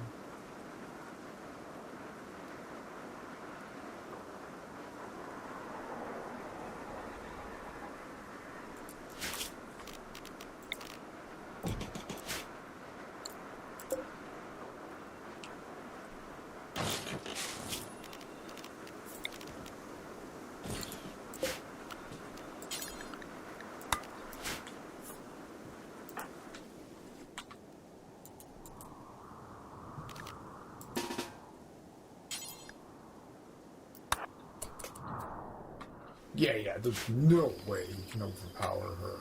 Like, no way. 100% chance of arrest.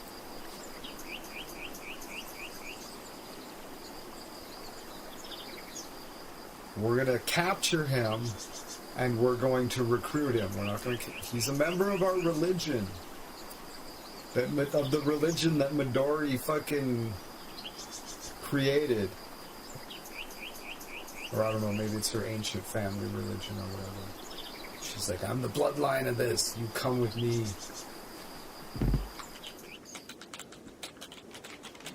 If he fucks around, we'll turn him into a Hemingen farm. I sure hope I don't have to, because he's a wicked character.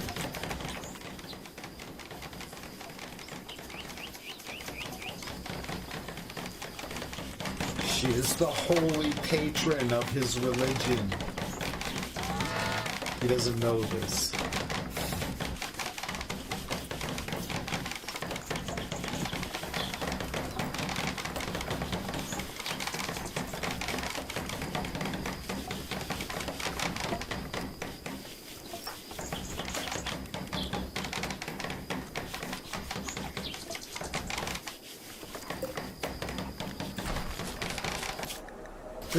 Not so bad. We're gonna set him up in the workshop, in the little workshop here as our prisoner, Craig. We'll tend to his wounds with fabulous medicine. Who's the Riza?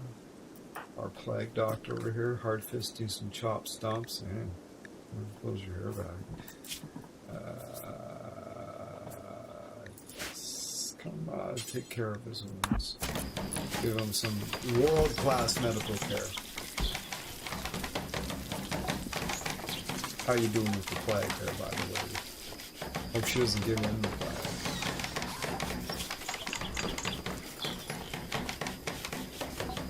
Uh-oh. Oh, hold on. No. I thought it had overtaken it. No, I was like, she took her turn for the worst. She's gonna die. We need to turn her. No, she'll be okay. That says 87 on the bottom, right? Correct? Yeah, it does. Okay.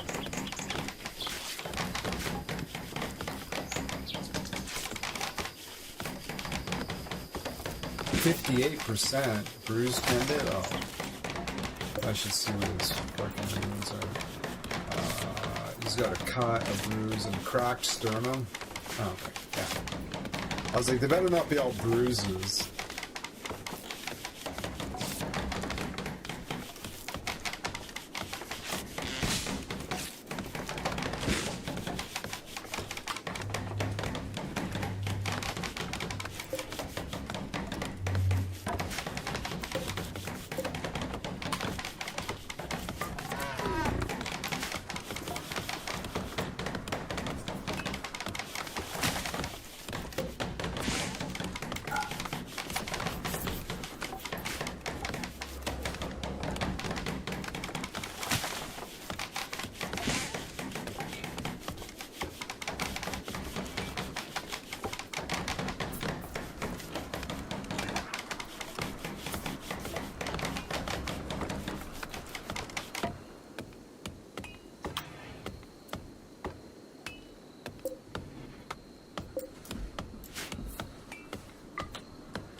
Kitchen cramped, eh?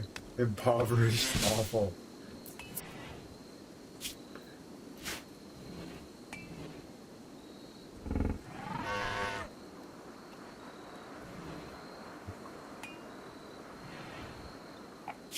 It's rather. What do you think of it? It's rather tight. If Canadian tells you it's tight, it's fuck off. How's the roll? It's tight. Fuck yeah.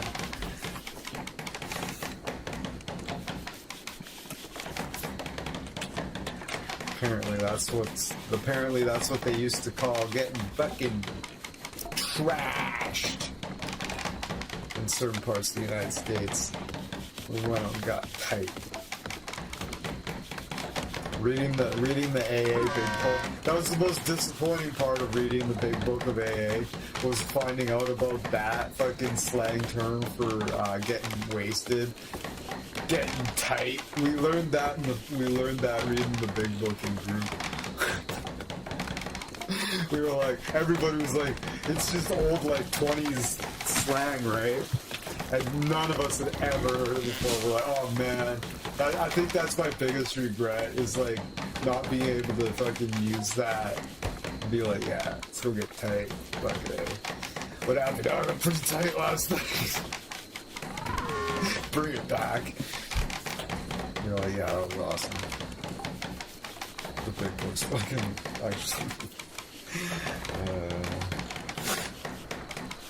Alright, Crag. Prisoner Crag. Oh, his will's almost broken. Resistance 18. Let's bring down his resistance. We'll work on recruiting him, and when his resistance gets down to like 2 or whatever, we're gonna... Oh, we don't need to convert him. He's already part of our religion. So we're just gonna convince him to join us. We don't need to convert him. He just needs to learn that fucking Midori is the fucking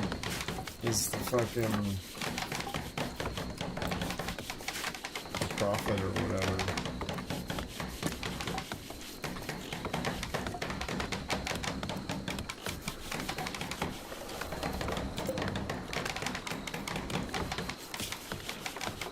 Is he naked? What's going on, Craig?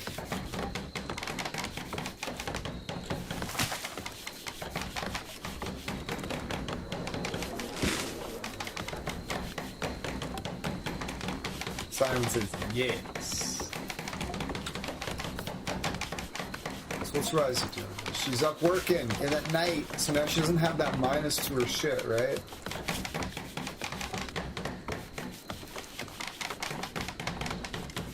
Rick, where you become comfortable? I've been comfortable recently. Darkness. Oh, yeah, well, okay, you can't complain about the dark. Fucking dummy. Ate non-cannibal food. Sick. Oh yeah, the plague. Whatever. She's in pretty good mood considering. She was upset about being out in the daytime because she's a night owl. Now she's complaining about being in the fucking dark. It's like, shut up.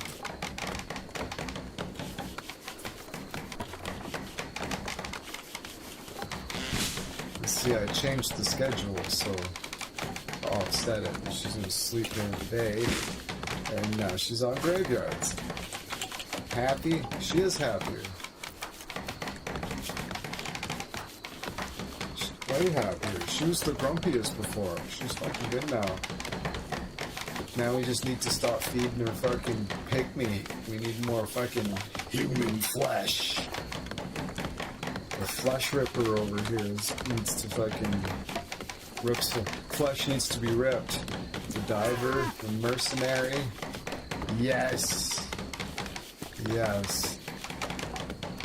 A flesh ripper. Bio. Look at this. She's the first flesh ripper.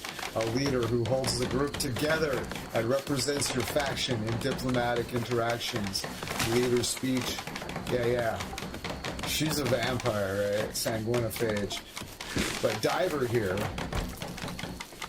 she's not a vampire. But she is the prime sanguinarian, the moral and spiritual leader of the group.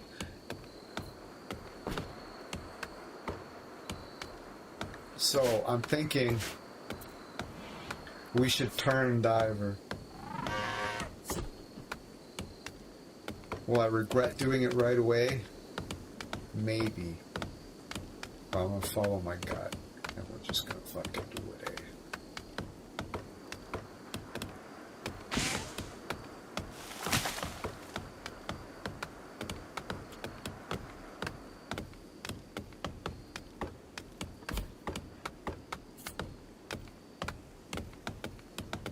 I should wait till I get more fucking huge. I've got 6.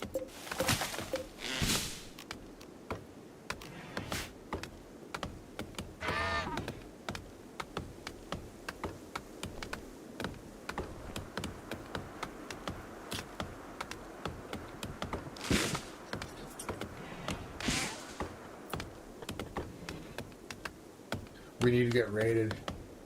Not only do we need lots of human meat so we can stop eating pork, but we keep eating pork. They don't like it. They don't like eating pork. They'd rather eat human flesh. See? Look.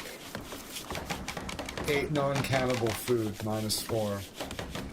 Right, so if we could have them only eating cannibal meals, that would be fabulous.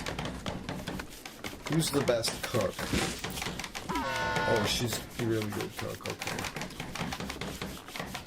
Okay, Midori's a good cook. Okay, so what we need to do is start making fine meals. Actually, maybe, okay. This is,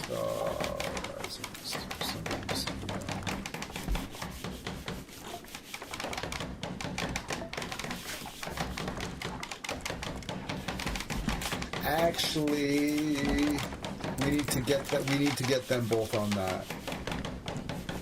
We need that. We need that fucking. We need this done.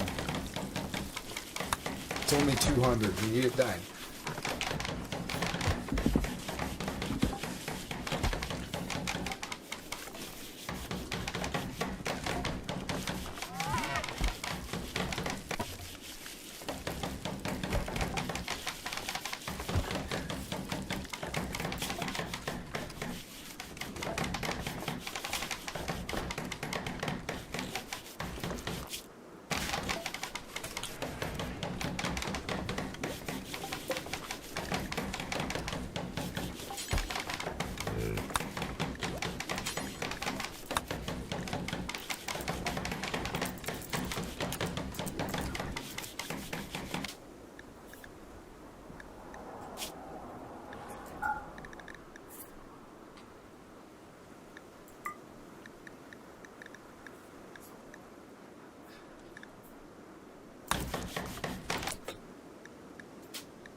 So, we're gonna make fine meals. The human meat goes into the fine meals, and eventually we'll only make fine meals of human meat.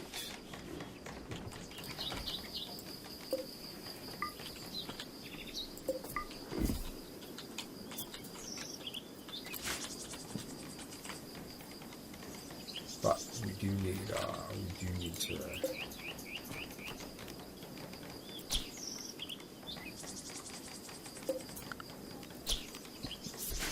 We need to keep eating regular meat for now. Fuck that squirrel.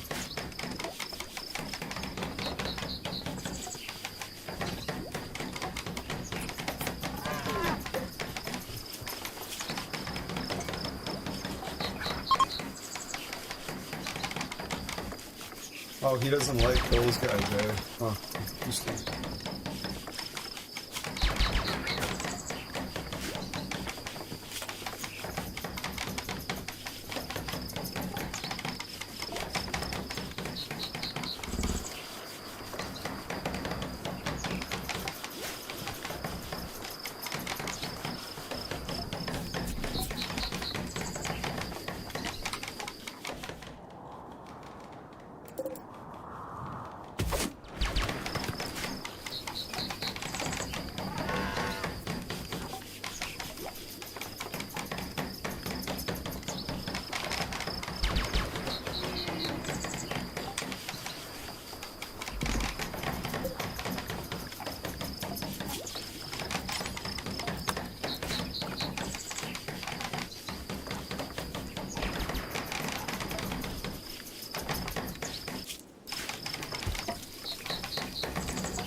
No.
Just sleeping out here during the day.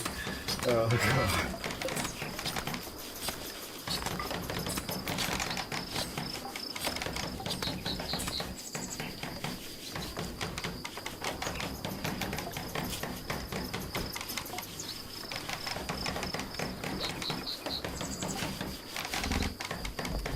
Develop immunity. That's happening. Alright.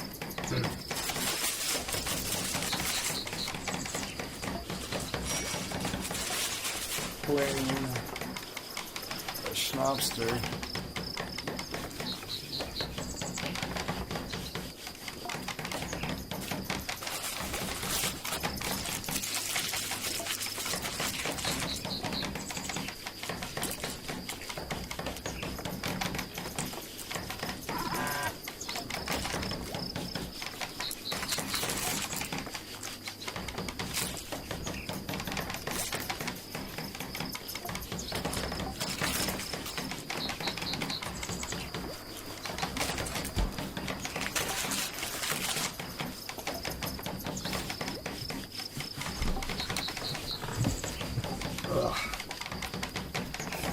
Make myself a little bite. I need some noodles when I can actually, you know, shut up and sound and dust. Oh yeah, noodles are awesome. I love noodles.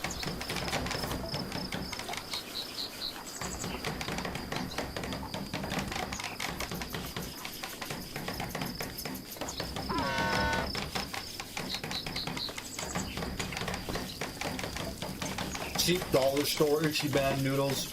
No name Ichiban noodles. Oh, sit up. Okay, nice.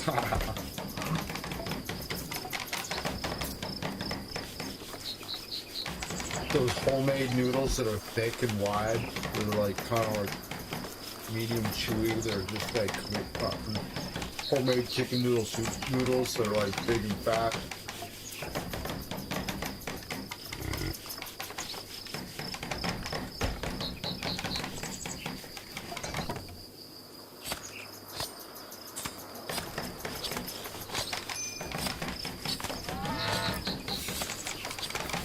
So yeah, so the first rabbit, we're gonna gloss over some of the details, but Simon's gonna be able to follow it.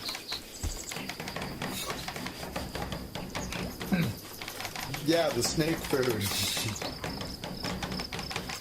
My buddy tried to use a little like tack hammer. He took it out on the deck and he got me to hold it down while he wound up and tried to beat it with the tack hammer. And he fucking like flinched out and like sort of missed, and there was this glancing hit, and he fucking panicked and fucking kind of lost control for a sec because he was fucking terrified and scared. And I just kind of backed away, and it was, dude. Wow. He just lost it he like panicked. It was crazy.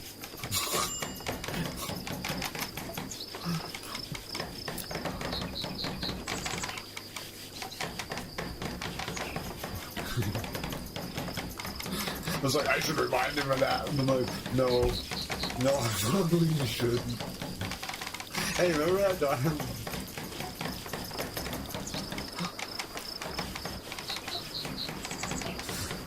And we went outside and there's cast-offs up the side of the trailer. We were like, whoa.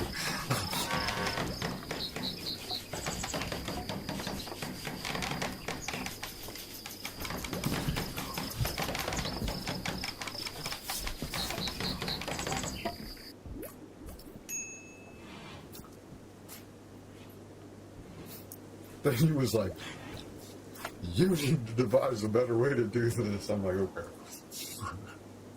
That's what I did. Fucking snake still wouldn't eat it.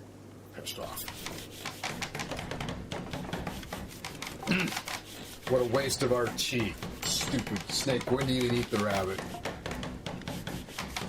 Wouldn't eat the first one. Too bloody. Wouldn't eat the next one because I had a broken neck. The stupid snake starved to death then. It could live for fucking months and months and months.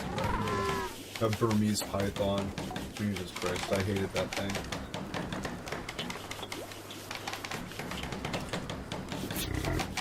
The sacrifices we made for that stupid fucking steak.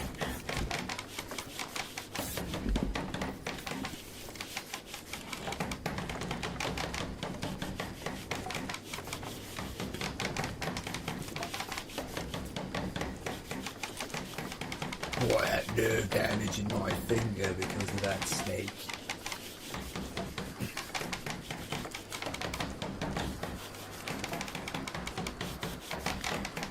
Someone says, hey, I gotta ask, what the fuck is the shine...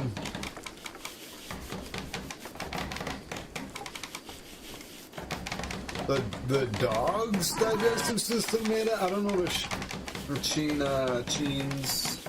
I don't know what you're talking about. Chinese?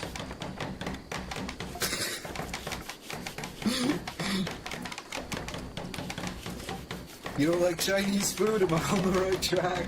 Is that what you mean?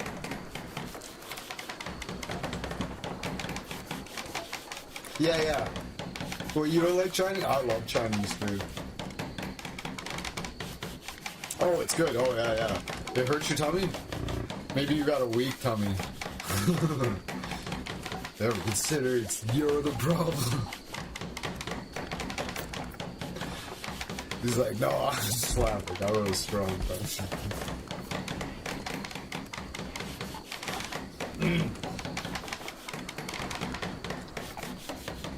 Dude, I grew up on sauerkraut. My gut's fine. Ah, we got the basic mech-tech done. Okay, alright.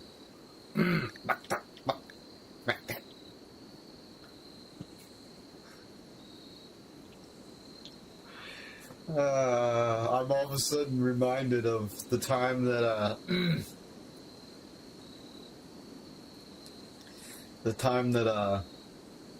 think it was Kraft.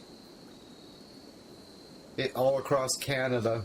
I don't know if you had it in the States or whatever, but it was in Canada. And it was a cross between mayonnaise and ketchup. So they called it Mayo Chup. And they released it.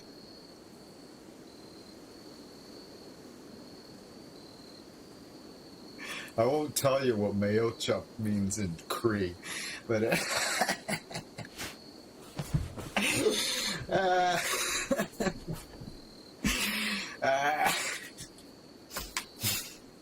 Mayo Chup. I won't tell you what Mayo Chup means in Cree.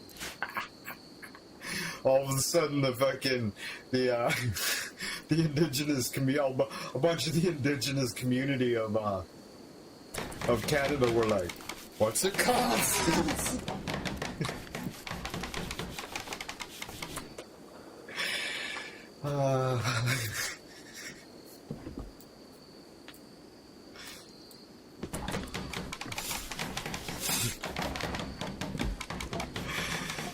So I was just with the noodles I buy. They have these soup-like things They expect you to use it for one pack of noodles.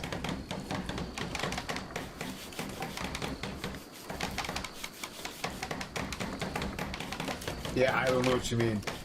The ones I get, you open it up, you got a block of noodles, and it comes with like, there's 5 packages.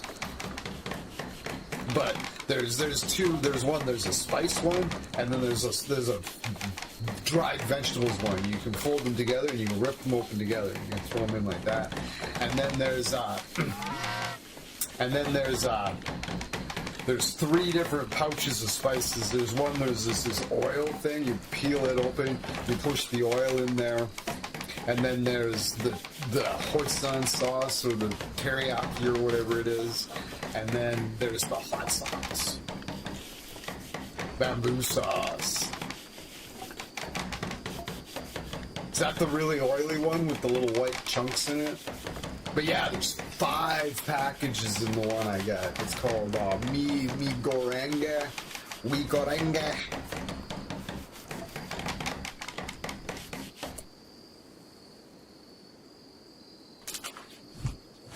Lord, I have one handy. Indomie. Yeah, these are amazing. Big recommend. I think it's the Skogli stamp of approval. The Indomie, instant noodles, meat goreng, fried noodles, stir fry flavor. They may contain fried shallots, so if you're really anal, but yeah, they get the Skogli. I'll double check it.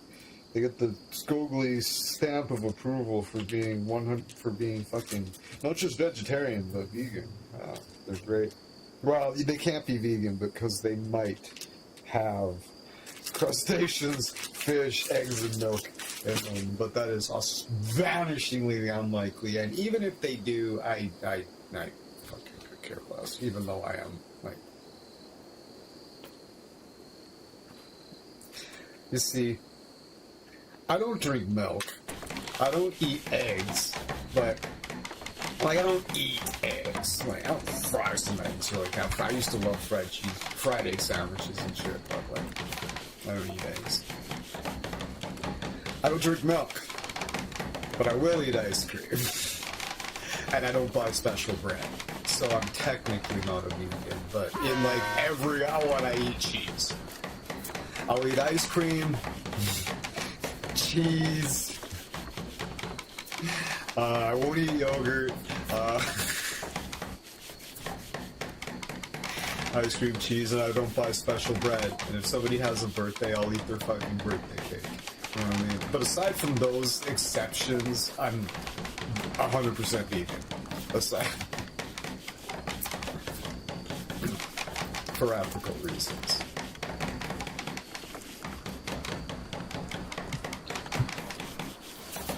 I'm of the type, people are like, oh, I could never be a vegan, I could never be a vegetarian, I like bacon too much. It's like, okay, well, be a vegetarian that still eats bacon. Like, why does it have to be like all or nothing? Like, that's a vast improvement. Like, be a vegetarian that eats bacon. Like, who gives a fuck? Any vegan you meet will be like, what? Oh, yeah, well, hey, cool. Right? Any vegan that's not an idiot will be like, that is a net positive, thank you. Right? Be a vegetarian that eats bacon, like, who gives a shit, right? Oh, that's not a valid excuse. If you want to eat a cheeseburger every once in a while, fuck, go ahead. Like, you don't have to you don't have to be like all or nothing. Like, I'm not all or nothing. I eat ice cream and cheese and, you know.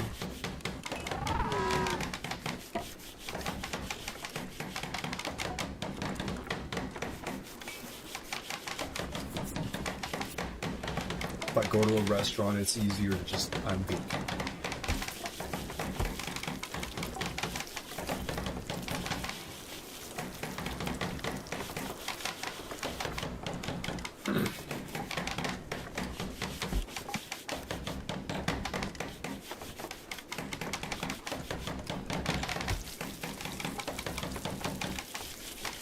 It's like, I have exceptions, but I'm not going to be a cunt and go through it with them. I'm just, I don't know what that is. Like, we're prepared for that. Fucking idiot about it.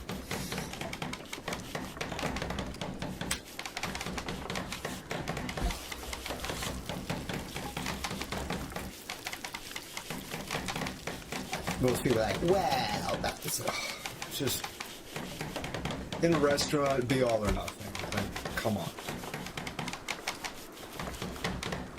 A lot of people, they go to restaurants and they're like all everything though. Go tell the fucking waitress and whatever that they're allergic to the fucking fizz and champagne or something crazy, so they can't. They'll order some special dish or whatever that has like champagne in the sauce or something, and then they'll tell the fucking chef that, or the waitress that they're allergic to the gas in the champagne. It's like, so they have to make a fucking special sauce on the side that doesn't use the champagne because they're allergic to the fucking CO2. Like, what the fuck are you talking about? Like, crazy shit you hear.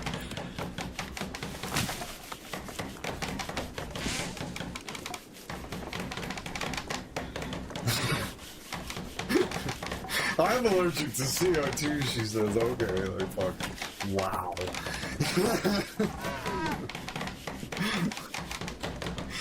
Oh, this shit you hear in fucking restaurant.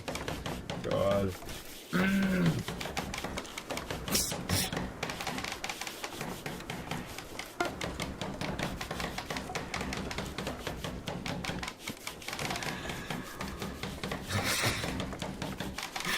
I'm allergic to CO2. She's sitting there drinking a Pepsi or something. It's like, I'm allergic to the fizz and fucking champagne. Oh, can I have a Pepsi? Like,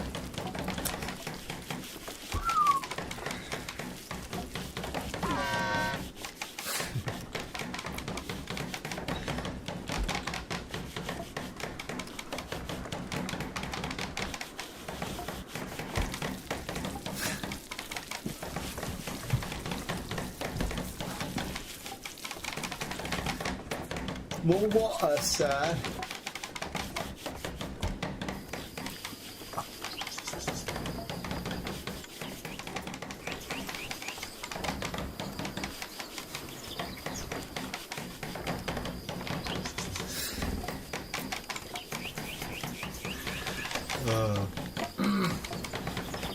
Mr. Craig, what's going on? Craig the douchebag.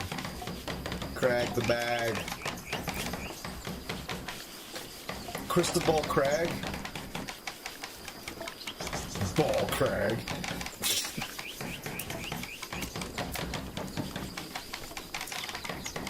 Ball G? That's his name? And it's like, yeah. I honestly never really thought about it before. It's like, Ball G?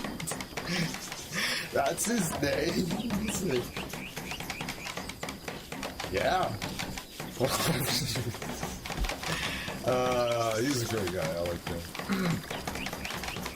Oh, it's come down from 18. 16.3. Good stuff.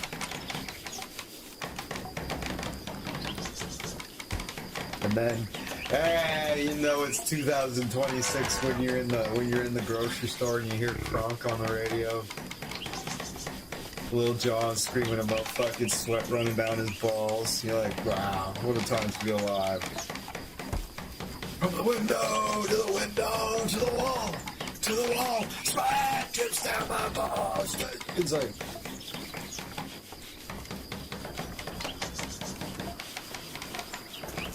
look at the cashier, you're like, skeet.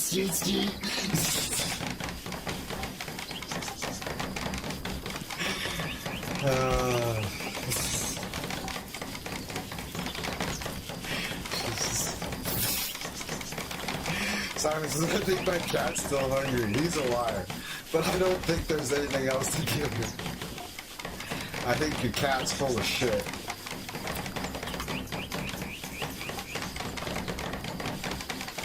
Here's a rock hard. Here's a hard white piece of cow spike dog shit, you little prick.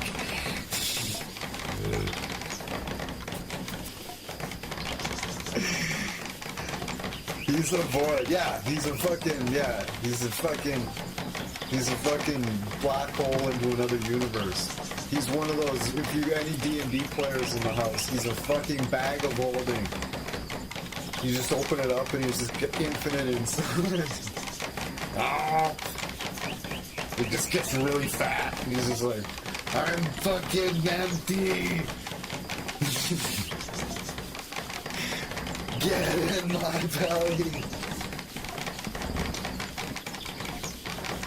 Simon, crawling my stomach.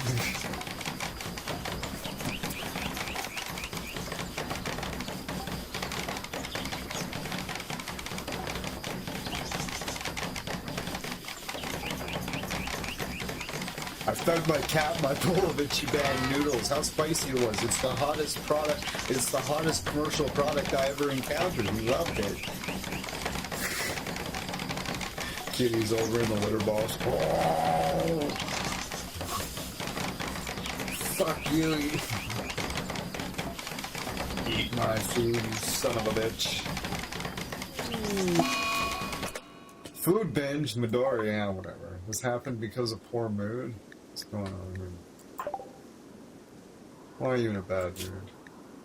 Sunlight, ooh, sunlight sensitivity, yeah. Should we put her on in the... Oh, I can see us all being on the night shift here soon, actually. The sunlight sensitivity -6. 8 non-countable food. Oh, 8, no, I'm not. Hey, what's going on here?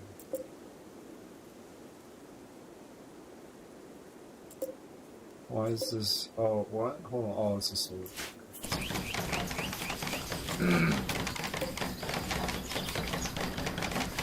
Oh, balls. That's why.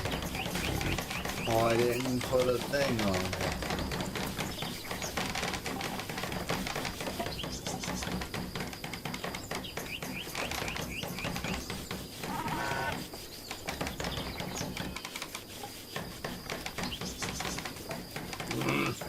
Alright. Hey.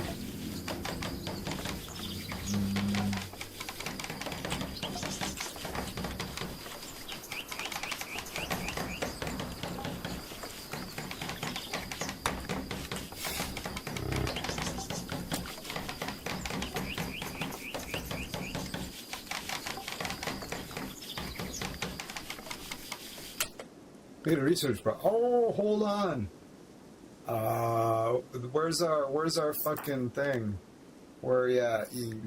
Oh, no, hold on. This thing. Where you at? You dead? You dead, man?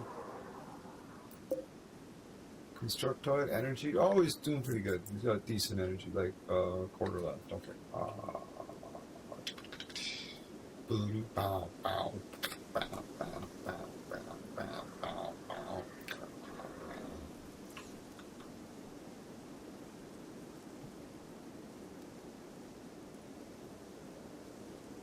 I should build a dedicated charging room. A charging room. A charging room.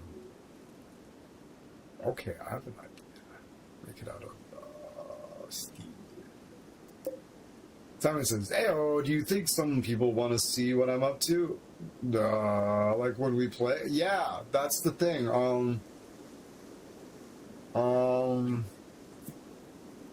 Yeah, but apparently we need to use like 3D, not 3D, we need to use like some sort of third-party capture. I don't know.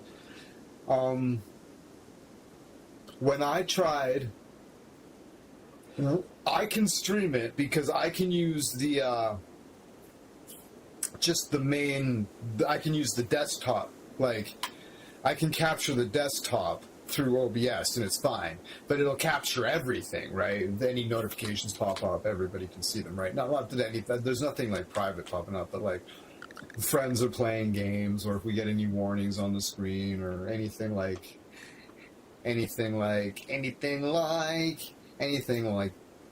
that, you'll get to see it, right? Whereas if I have it off, I can do stuff like that. You don't see any of that. Like, it's up right now. Anyways. But when I tried to isolate it and get a game capture into OBS was immediately like, oh, blah, blah, blah, CS2 doesn't work like that, and you need to do something. I can't remember what it was, and I was like, fuck it, whatever, and I just used the fucking main capture. And then when we tried to capture yours through the Ninja, it just gave me, like,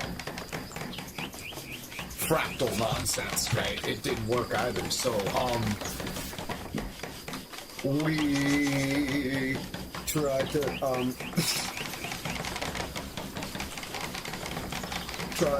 fucking pirate it. No. Arr! Yeah, my first mate distributor.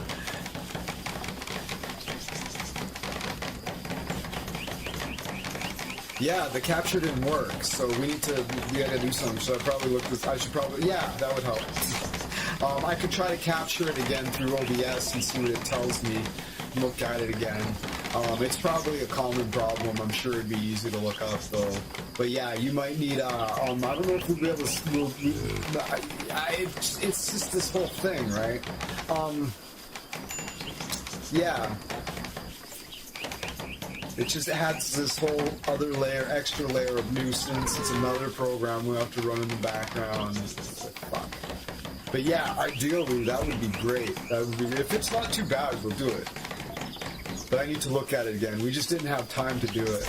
And yeah, people definitely like it when, like the Project Zomboid streams did way better when, but it impacted Leller's performance on his game, right? So we stopped doing it. But yeah, people loved it when, they could see Leller's screen, or we're playing Valheim, or whatever, right? Ready or not. Yeah, it definitely, it ups the production value of the stream, being able to see what the other person's doing, right? Especially if they're literally talking live on the stream, right? Why is this all still down?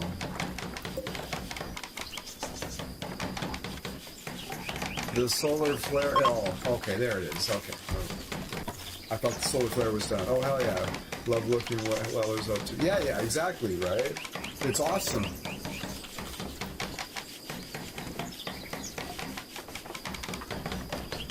Yeah, it's a huge bonus to be able to screen share, right? And like with Battlefield, yeah, you can screen share through the Ninja. Or if we have the same problem with your screen share with the Ninja, maybe you're just doing it wrong. But yeah, next time we play Battlefield, let's try to screen share you and see if that works.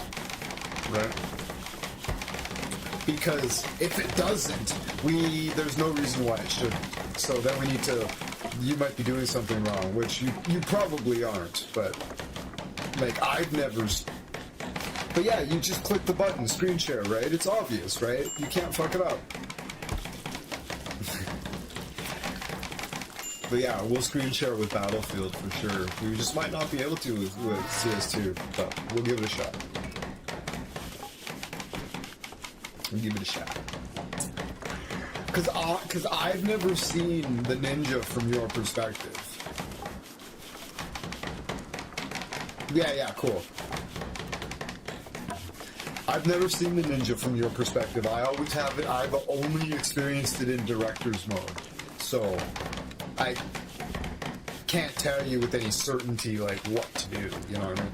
Weller would be the one to ask if the problem persists in other games, right?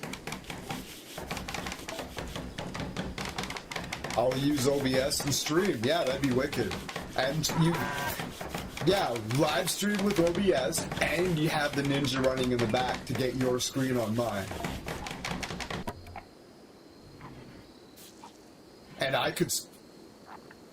Yeah, sadly we can't do that with CO2. Yeah, and dude, I could screen share with the Ninja as well, and teach you how to put embed my screen into yours. It's really easy. That would be amazing. That would be ideal. If we played together, we both were live streaming, having each other's screens embedded. It's easy to do. That'd be useful. That'd be, yeah, it's easy. It's easy. Like, at the bottom, when you pop up in my Ninja, there's like some controls on the bottom. It's like mute, I can change the volumes and shit. And then there's a link that's posted. You can just hit the fucking copy button and go into OBS and do a browser insert. Like, you just right click and go add source and go to add browser, and you click on that and you go in the thing and you just paste the link in there, and boom, you have a box with the Ninja Share. It's so easy.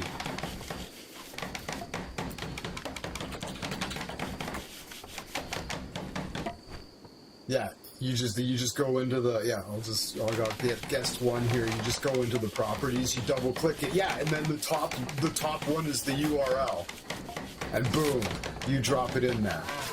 And of course you have to, it comes in square. It starts up square by default. You have to change the width to 1920 and the height to 1080. And then it's that, right? But that kind of goes without saying.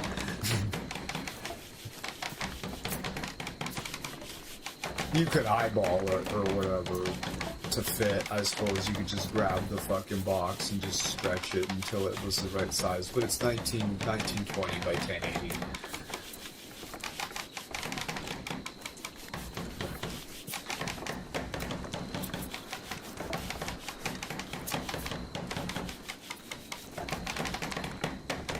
There might be a few problems since I play CS2 in 640 by 480. Oh yeah. That might be what the problem is, actually. That could be what the problem is, but maybe not.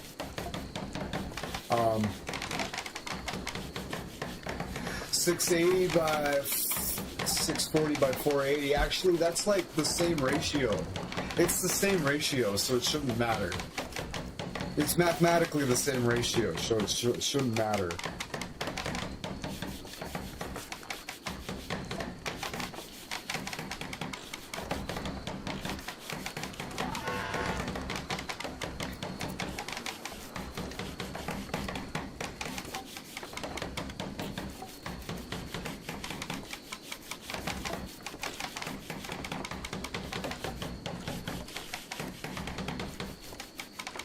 That's a fun thing to think about. Numbers are interesting. It's like the ratio between the numbers is the same. It's like there's the same difference between them? No.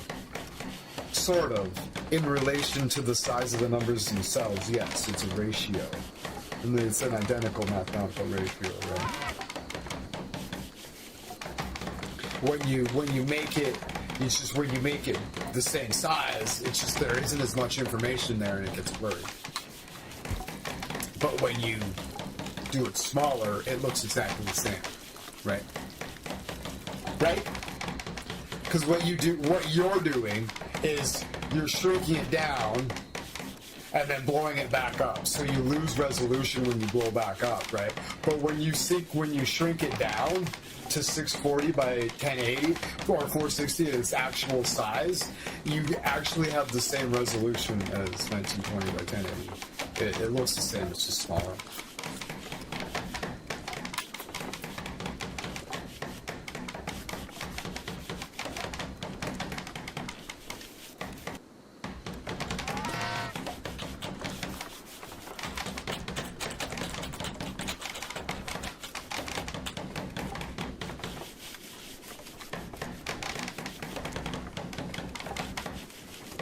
It's like we want to make the picture with less dots. Well, you'd make it smaller then. Get them closer together.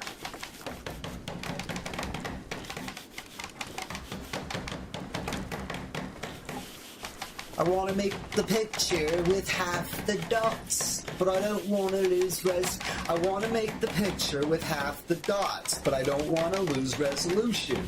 Well, it's going to have to be half the size then. They need to be closer together.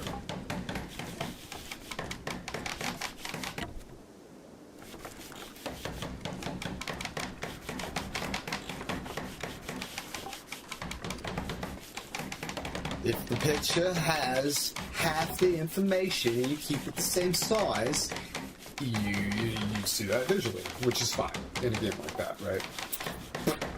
Makes it run fast and slick. Makes it run fast as shit, right? Performance, bitches.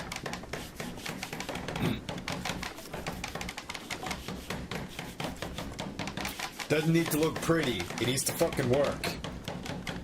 or I like it to look pretty. I got addicted to pretty. I'm like, oh, I like playing things in ultra.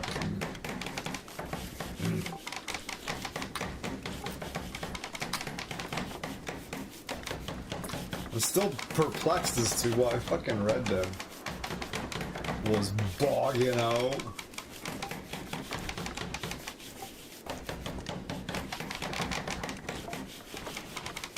Yeah. Yeah, so Simon. So you just grabbed the link, right, and joined it, right?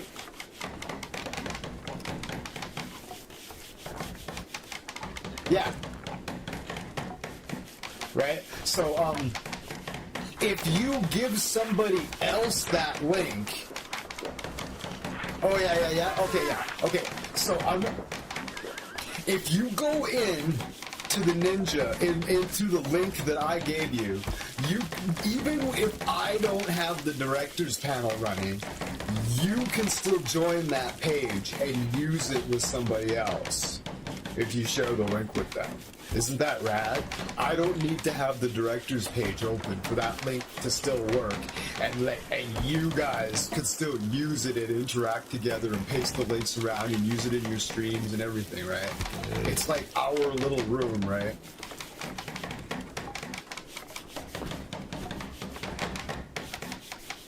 I just have master control, right? But yeah. You guys have more limited control than I do, but you can still use it.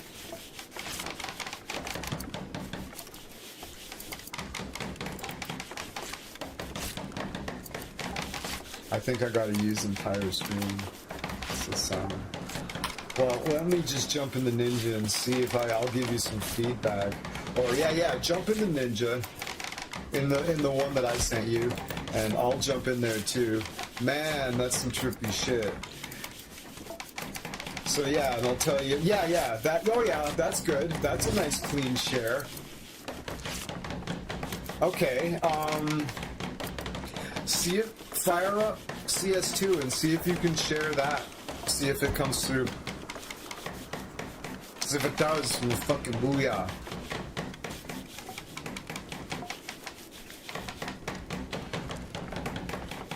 What's that?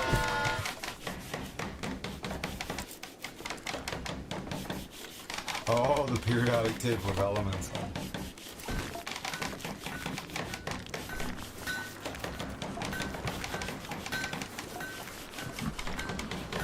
You just got to be careful that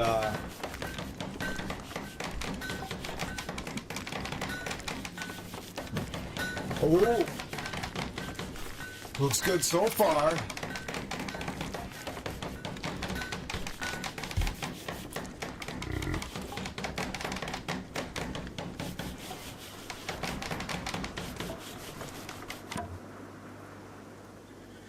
So, there's a default screen share that works like my main share, where you'll see everything that comes up on your desktop. If you get an email or any notifications or anything, if the game like drops down, we'll see your backdrop and all that stuff, right? That's by default.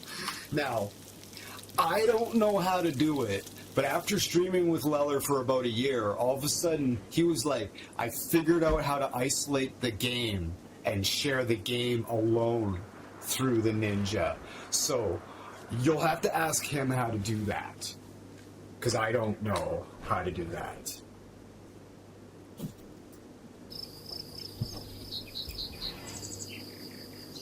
It's thinking about it.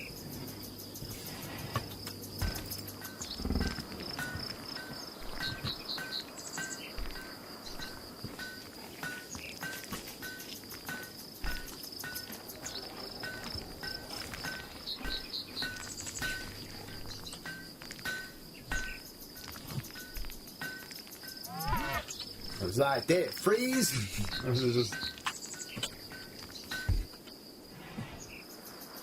But yeah, so far so good. Unless it fucks up during like the gameplay or something, which I don't know. It shouldn't. I gotta use entire screen instead of like windowed or borderless window or something. Is that what you mean? I'm not too sure if you got. I think I gotta use entire screen.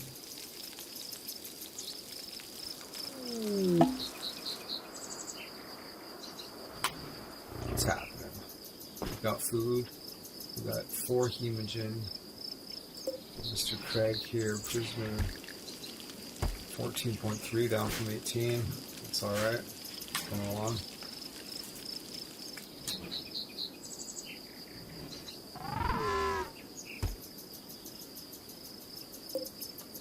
Oh, he can be my... How old is he? 39.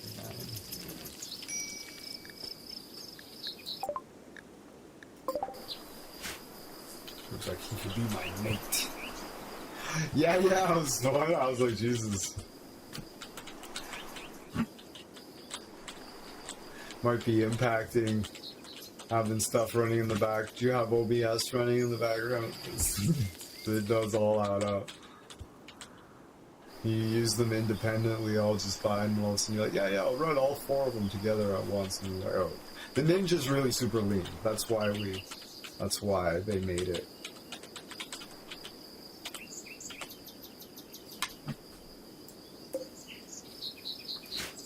Just the browser, okay. There we go. Holy smokes.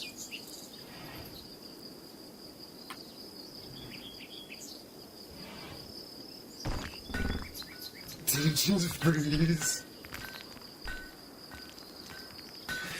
I'm sorry. Because of course it fucking did. Just to be a dick, eh? Yeah, that was abnormal. Yeah.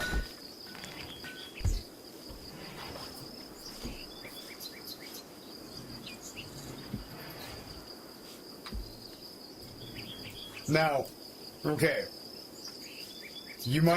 I recommend turn off the screen share, load the game, and then turn it back on. Because it does it does impact a bit.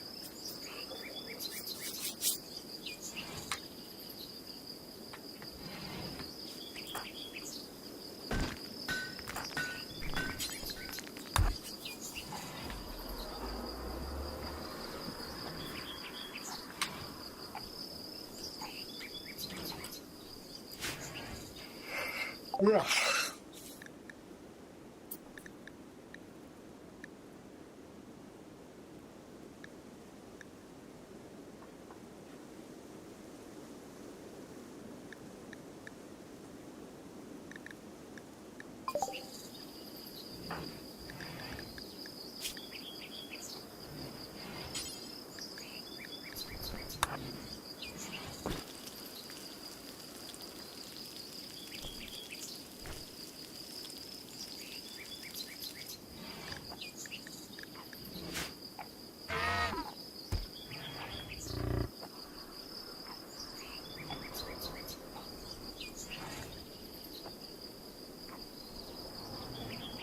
It'll still take a bit to install it.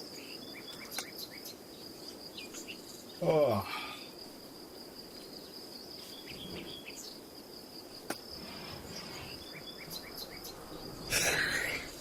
$3:30 or 3 hours and 23 minutes. It's not bad. Okay, so what we need is this guy. It's getting low on energy. What's its name? Adam. Nice. I have YouTube running. Okay.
Yeah. Like YouTube and Google Chrome isn't exactly clean.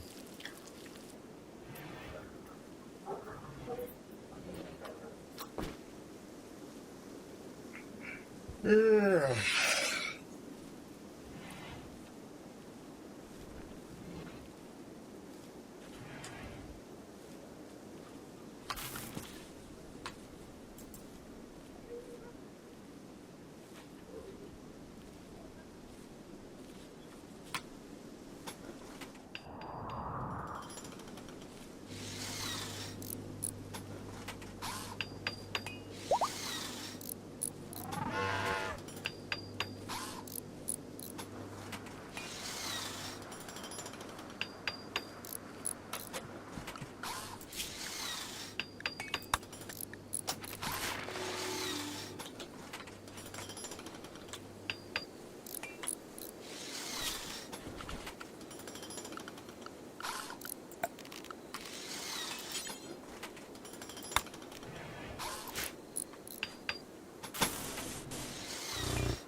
Dumb Jesus.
I see your mouse. I see a red mouse.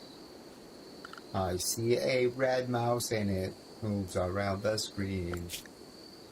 No video game yet, but I do see a red mouse.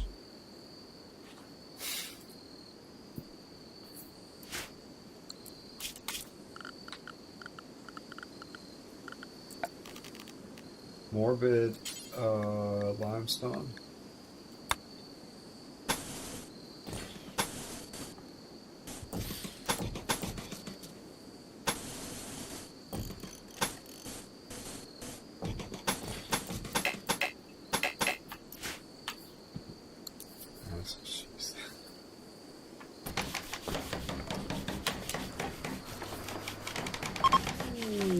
Oh, I see the infinite void.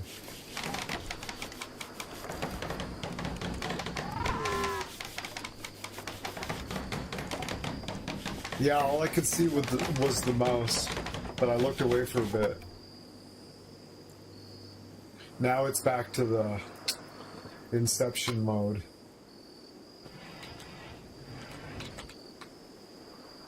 Oh, there's the red mouse again. Red mouse and a black screen. Or, I don't know if the mouse is red anymore.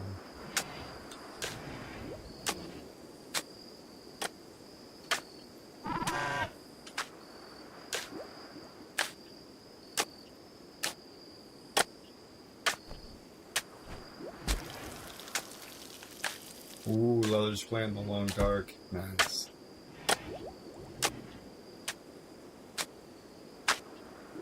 I'm stoked to be playing that game again. I forgot I fucking fired that up again. I had the difficulty settings too low, so I fucking got bored. Oh, we're in business, dude. We're in business.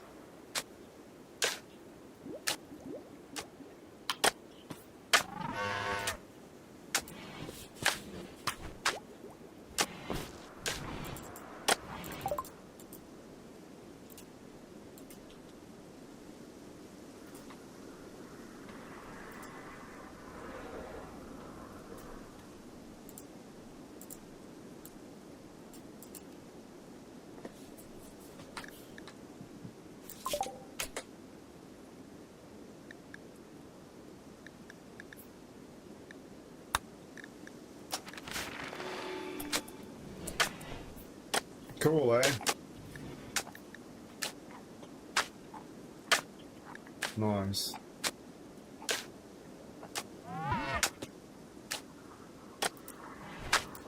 Confirmed. It works.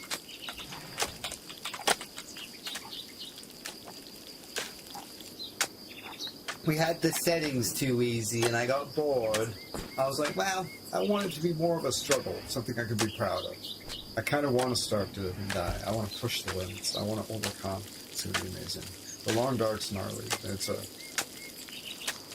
It's oppressive in a really peaceful sort of, it's very, I think it captures, what's the word, the sublime. I think comes closest to, like, capturing the sublime. Sublime's weird. It's hard to explain. You'd have to, like, look it up and, like, read a, like, YouTube video. It's like this, like, if you, like, the sublime is, like, this moment of, like, beauty and awe and, like, powerlessness and fear and just be like, this, it's just this oppressive thing that comes down and just overwhelms you. It's the sublime, right? What would that be like? Say you were in a raft in the middle of the ocean, and like a big wave came up, and you were like, whoa. Let's say I read the book Alive about the South American football team that fucking had a plane crash in the Alps or whatever, and they ended up having to eat some of the fucking fallen comrades while they were crashed in the mountains for like. Hey Google, in that true story book, or whatever, the true story of Alive, where the South American football team crashed in the Alps, was it? Confirm that. And how long were they up there before they got rescued?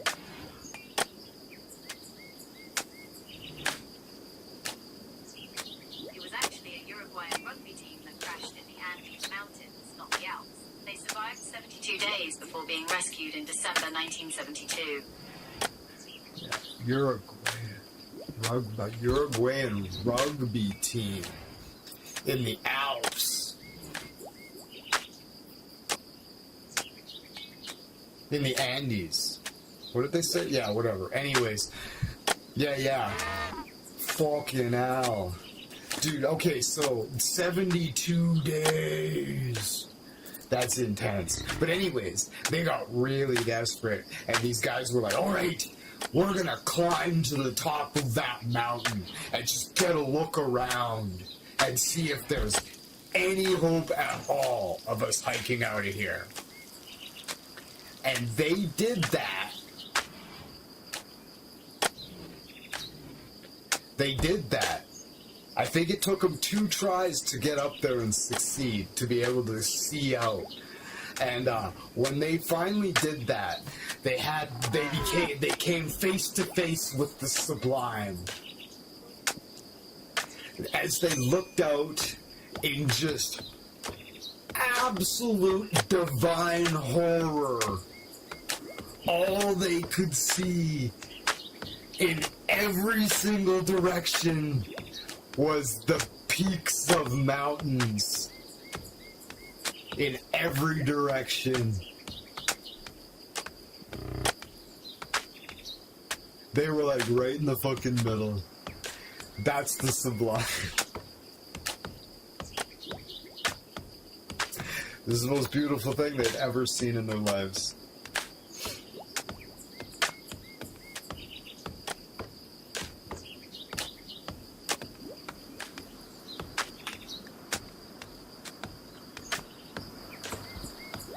But at the same time, yeah, it's an interesting concept. If that sounds interesting at all, just go on YouTube and look up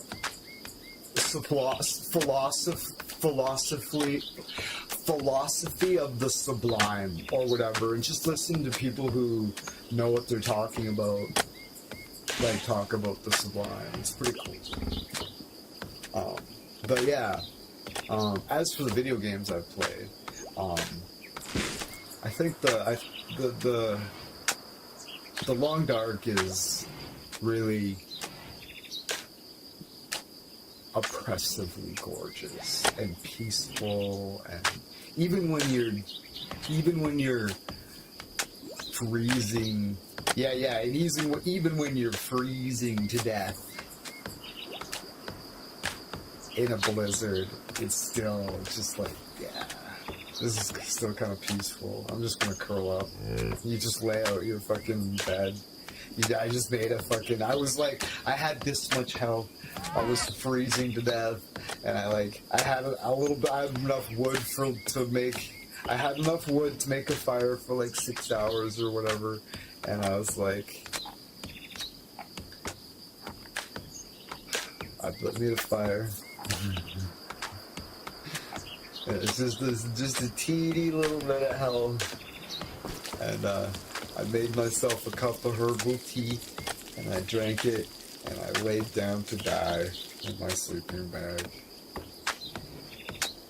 fully expecting to just be like,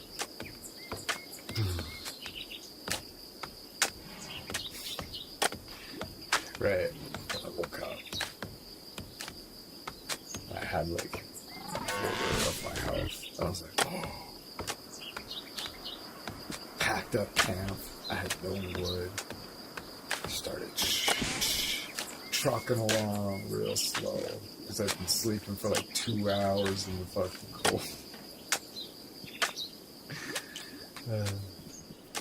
I just laid down and I just took the slider for how long do you want to sleep, and I slid it all the way to the right. I was like, let's go to fucking sleep forever kind of thing. Like, let's freeze to death and die. Let's do it over. But I survived because of the fucking herbal tea. I swear, it was the herbal tea. And I woke up and I had like 3 times as much health as I had when I started, which wasn't very much. And I was able to scramble my way to a fucking, like, I don't know what it was, like a fishing hut or a small cabin or whatever, but I fucking survived. It was amazing. Weller. Oh, what happened? I'm sad and mad. I've seen you were playing the Long Dark. I was just talking about the one time I fucking resigned to freeze to death. I just launched up the Long Dark and wow. Spawned in my... Oh, your game's broken, isn't it? Your game fucked out. Right? Went out the door and it said you... What? How many days did you survive?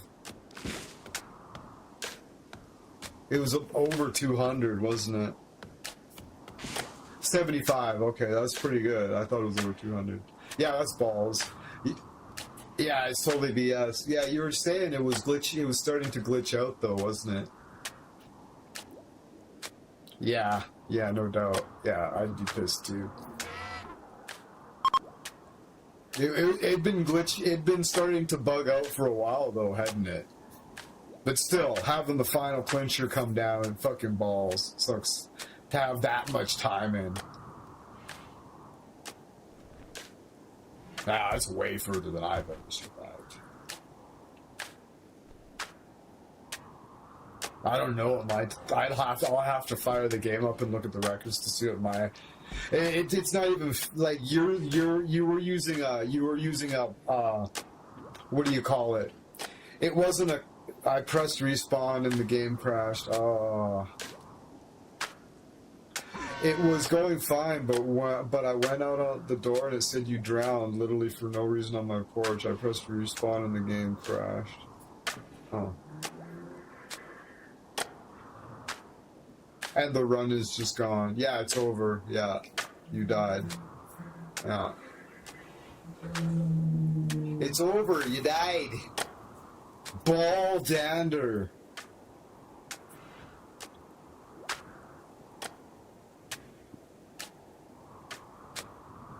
Oh, what? Oh, the cheap deaths? I bet it got fucked over because of the updates. The new updates. Sometime, yeah, it would be too. But I was like, I bet if you start a new fresh run, I bet your run had stuff in it that they'd fucked with updates that was conflicting with it over time. That's my theory. What do you think? There was no danger anywhere. Yeah. But what do you think of my theory? They made changes over time with updates and whatnot and stuff that was in. I don't know. Could that be the ice can't break like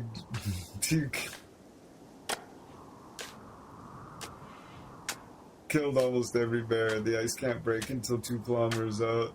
Yeah, I don't know about that. I've fallen through ice in like just crossing a little fucking. Just a little patch, like inland, like, or I've fallen through ice all over the place, not just 2K out or whatever. But like, yeah, your porch though, yeah, no doubt. That's stupid. You're in a cabin on land.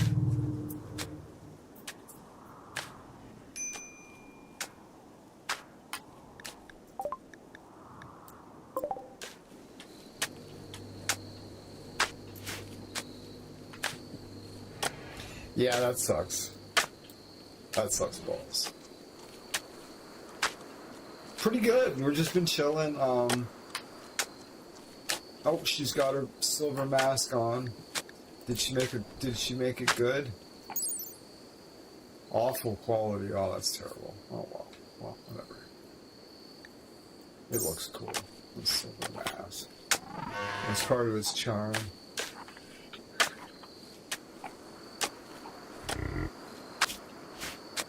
We'll wear this until we get a really good craftsman, and then we'll make one out of gold or something. That will look awesome.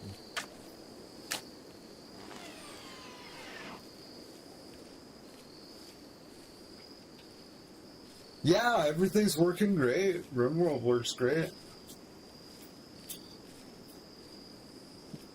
which is awesome. The Long Dark seems to work. Battlefield 4, it did force a restart on me one time, so hopefully that doesn't pick up. But yeah, Battlefield 4 seems to be fine. Ready or Not's fine. RimWorld's fine. Long Dark was fine. No Man's Sky appears to be fine. So yeah, we're coming around the mountain. Which, yeah, we're gonna wait for some. We're gonna get some updates for. We're gonna hang tight on Project Zomboid until the next update comes out, probably in a month or two or whatever. We're taking a break from it. Hopefully they get an update and then it starts working again for me. But yeah, so you can expect No Man's Sky, Ready or Not, RimWorld, The Long Dark, Valheim. Yeah. Oh, and the new Hellraiser game's coming out soon. Hey Google. Hey Google, when does that new Clive Barker Hellraiser game that looks absolutely savage coming out on PC and Steam? October 8th, 2026. Clive Barker's Hellraiser Revival launches then for PC, PlayStation 5, and Xbox Series XS. Yeah, that's good. That's good to get us put on the list. Not for the squeamish. Warn you in advance. Don't watch this one, Mom. The Hellraiser, she'll see Hellraiser and she'll be like, nope. I know not to watch Hellraiser. Hellraiser's crazy. The game looks wild. Holy shit. No holds barred. People fucking didn't make... Lots of devs thought they would be able to handle it, but they got into the project and they're like, I can't do this. I quit. I'm sorry. Yeah, I hadn't had any trouble. Oh yeah, sorry, I forgot to mention that. Yeah, CS2 is fine. I bought the premium package. I bought the premium upgrade for $20. I was like, fuck yeah. Yeah, CS2 seems to be fine. I haven't had any issues with CS2 whatsoever. Yeah, it's just Project Zomboid and DayZ and Scum and Red Dead Redemption 2 and yeah, so far those are the only ones that have just been complete failures, which is weird because I should be able to run all of them like snot. It's fucking stupid.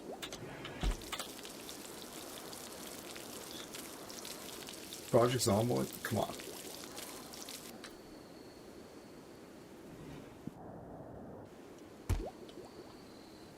I knew there was another one on the short list that I was forgetting. Yeah, that's it. CS2.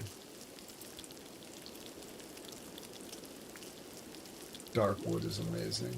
Play a little bit of that here and there. The game's really dour. It's kind of hard.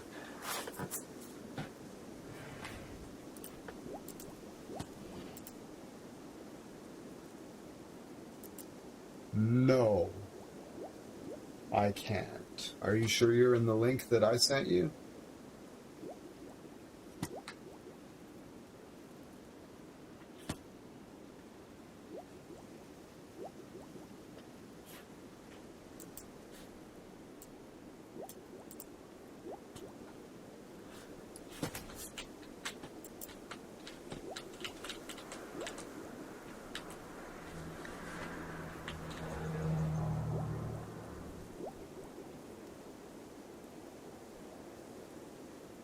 Oh, I quit some time ago. Wait.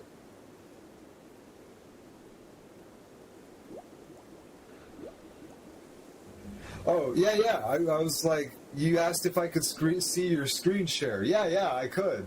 Back when you were doing it. Yeah, everything worked. Why did you ask if I could see it?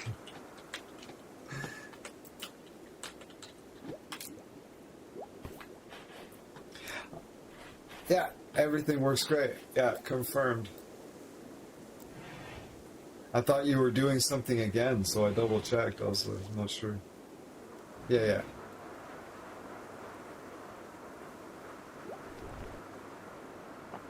Have you seen the morbid stonework, Leller?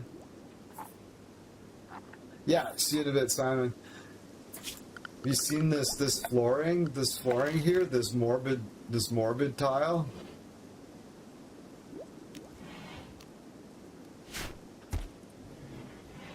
I just noticed it today.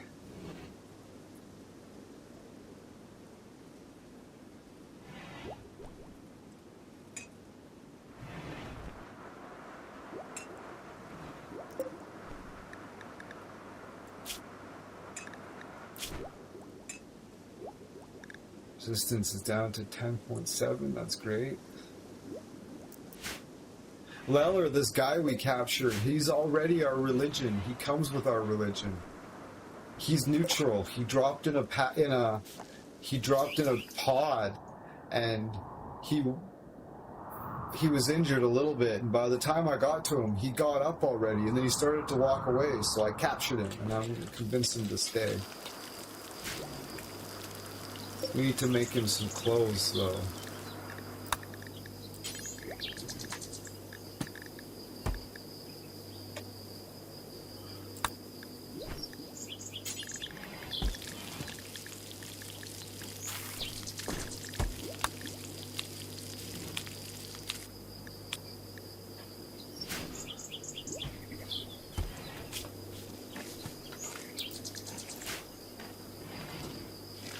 Our tailor's a terrible fucking seamstress.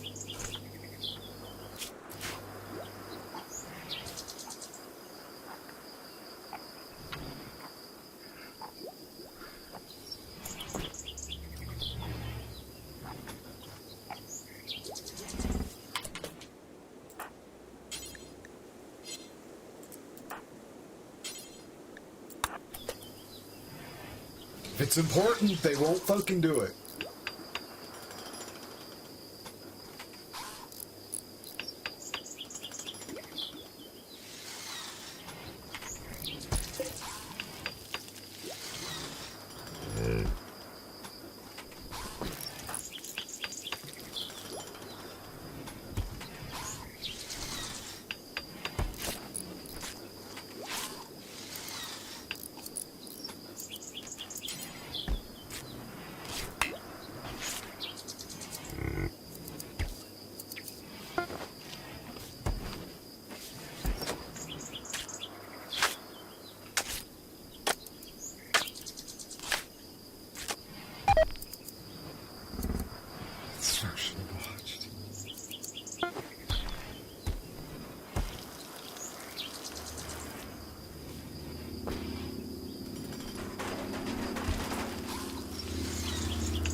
Wow, a bit tired. Been streaming for almost 4 hours now, so that's better. I was pretty tired at 2 hours in. I was like, I gotta stream for at least 4. Still got most of this monster left, so that should give me another hour, right?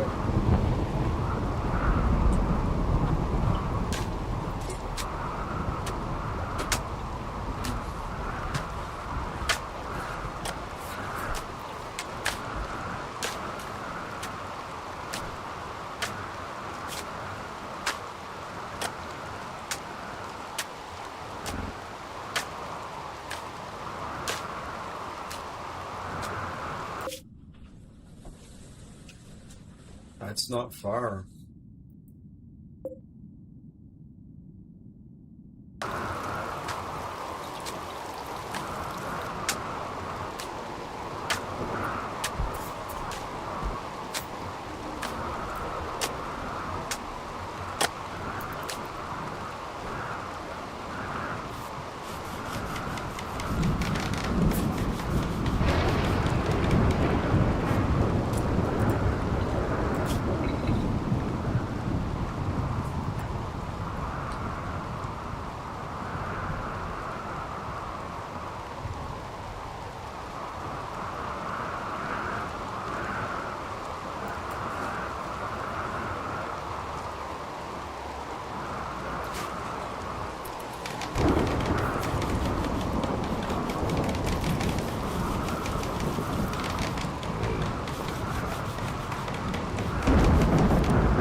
Since I'm going to look in the background for now, yeah, I'm going to wrap it up soon anyways, I think. I was talking about staying for another hour, but I don't know.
Bam.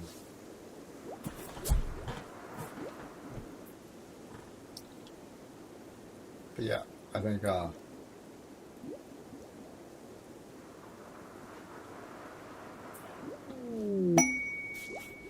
it's an interesting shuffle of games. It's all games that we've played before. It's games that I've known for, but haven't played for a while. Well, I guess I'm not known for playing The Long Dark, but I will. No, we'll see. Maybe. Oh, what's going on?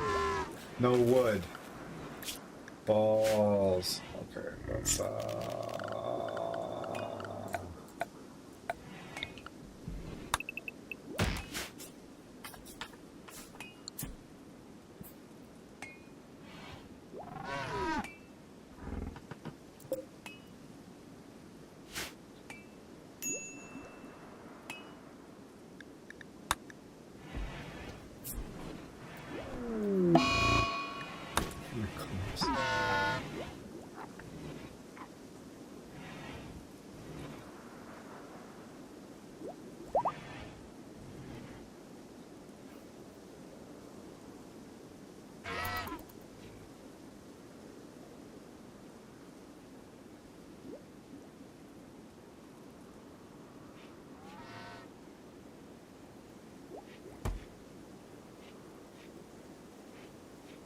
I wish the lifter was default for the mechanoid that starts first, because it sucks having a mechanoid that's like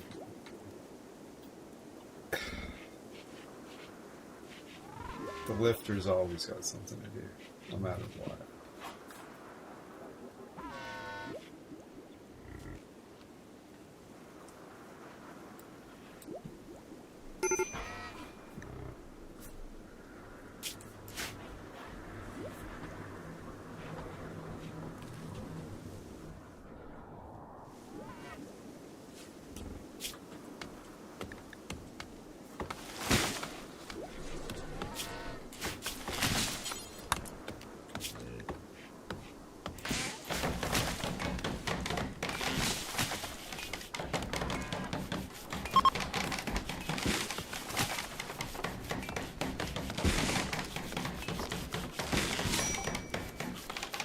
Need some raw fish, nice.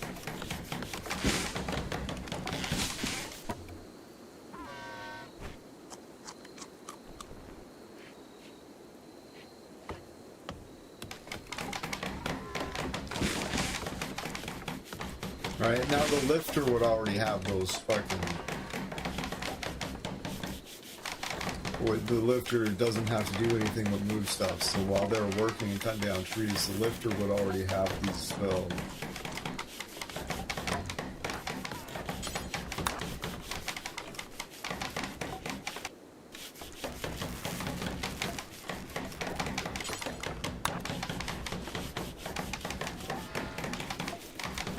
It's like, if it's important, they'll be like, nah.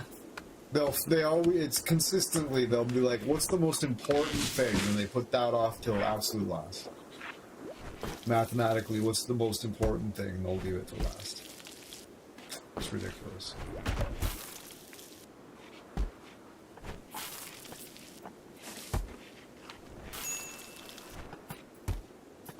I'm not waiting for them to fucking fill that. Like, obviously, the person coming out of the trees wasn't going to do it, because I set them to prioritize the trees, but the other guys should fucking be like, oh, we need to do that. And I'm like, you get, oh, they'll get to it by the end of the day, and then they don't, and then you wait all day the next day, and you still haven't done it. You're like, whoa, whoa, whoa, whoa, whoa, whoa. Go fucking do it. What the fuck?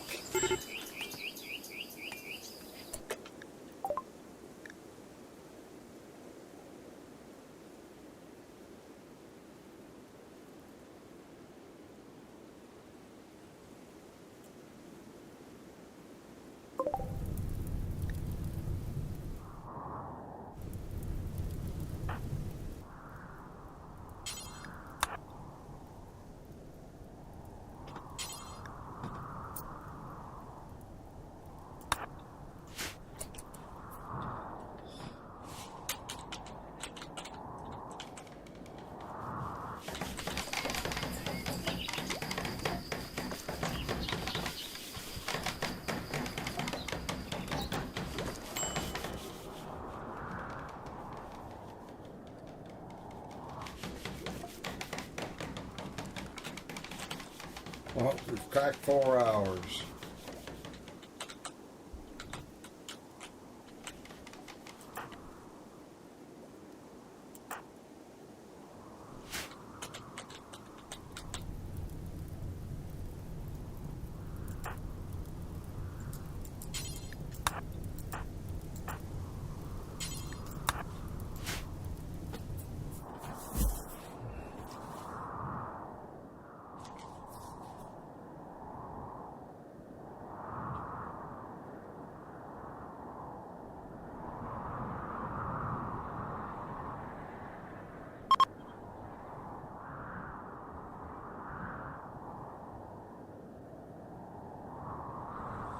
Yeah, I was tripped out as well. It was so dark.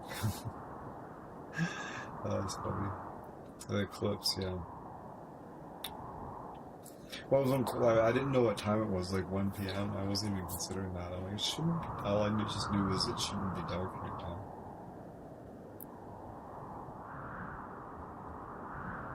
So it feels like night came quickly and I don't remember the transition.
Bam. Well, I think we're in pretty good shape right now. These two are kind of upset, but last human meet 7 days ago. Yeah, well, they're all informative, but aside from that, we're in a pretty good state. We just need to build. We need to extend this room.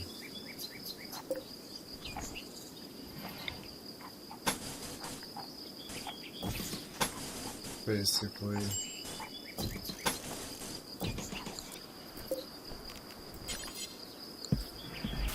And make the gestator and the subcore fucking programmer and make a lifter. And once we have a lifter, then we can go in here and take these guys off of Hull. That's a thrombo. Good to see you, Daniel. This is Kazumi, our thrombo. She's 144 years old.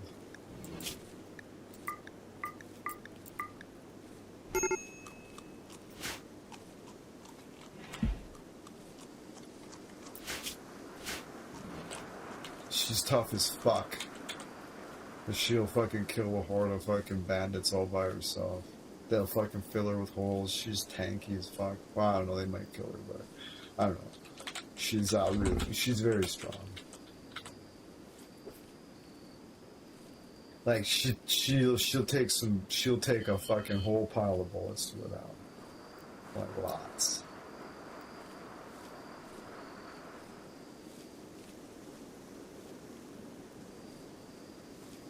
But unfortunately, I know you're just getting here, Daniel, but we're wrapping up soon.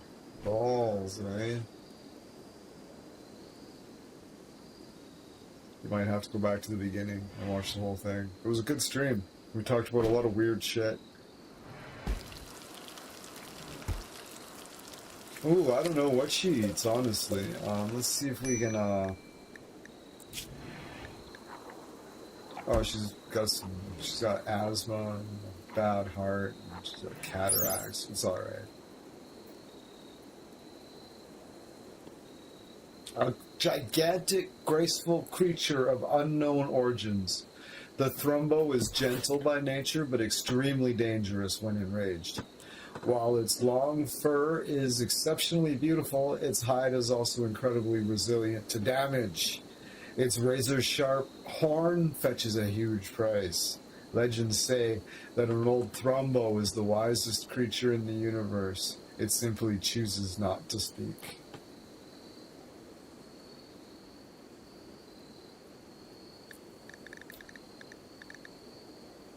Oh yeah, no, if a bandit comes by and fucks with it at all, it'll just fucking kill him. Like, straight up. Like, Thrumbos don't fuck around. Yeah, they're harmless, but don't fuck with them.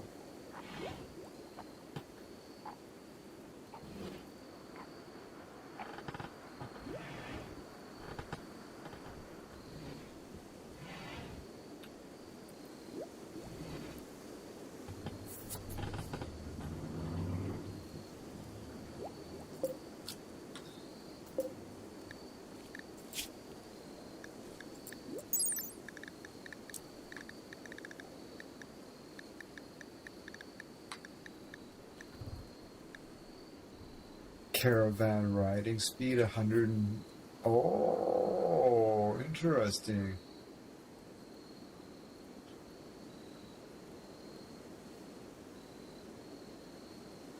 So if one person goes on the Thrumbo, they'll ride it.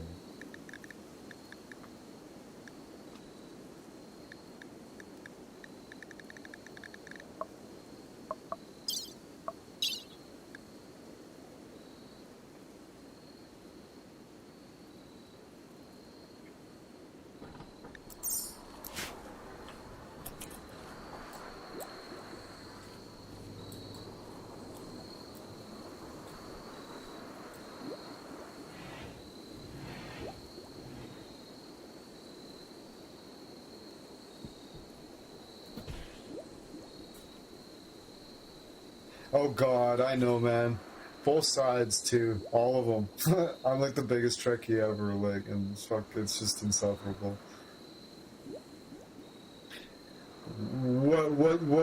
What's on your mind, Daniel? Lay it on me.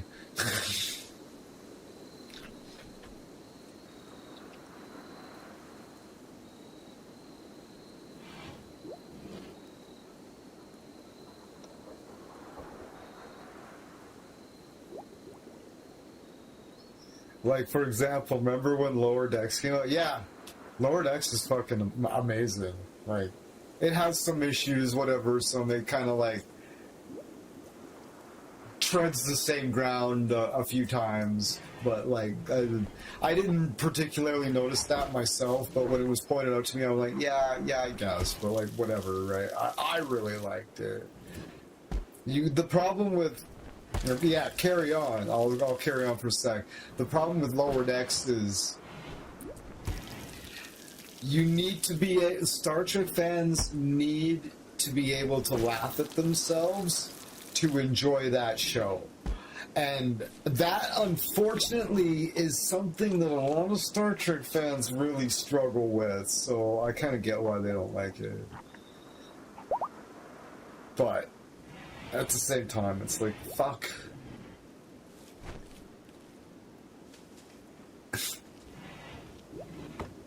I take Star Trek very seriously too, but in a lot of ways, it's a silly show. Like, okay, Daniel's Off Topic says, I went on the net, and I was talking about Lower Decks with the Star Trek fans, and I said Lower Decks is too silly. And Star Trek fans responded, and that's okay. However, it's dark, it's not okay.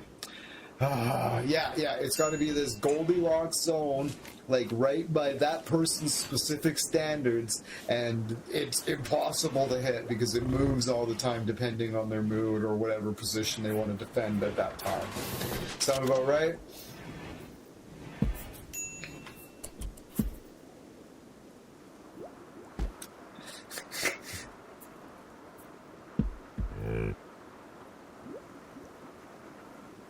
Lower Decks is fucking hilarious.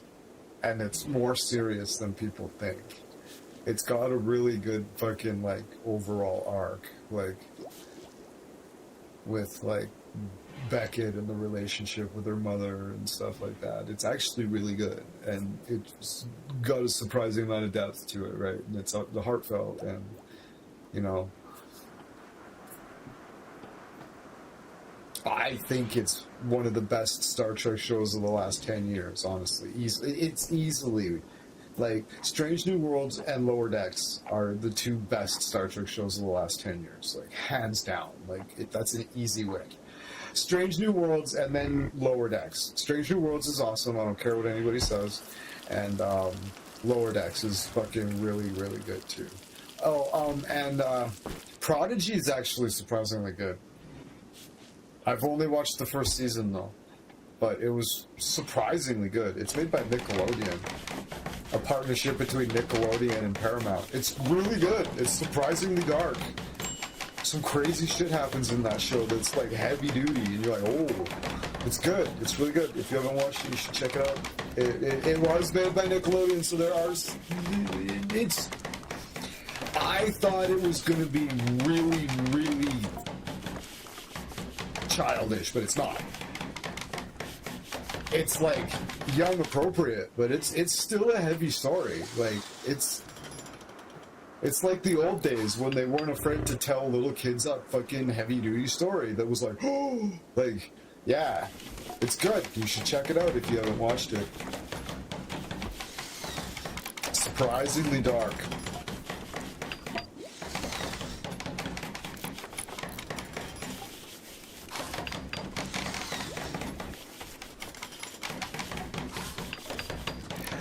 So that is a double standard. It can be too silly and it's okay, but if it's dark and gritty with a war arc, it's not okay.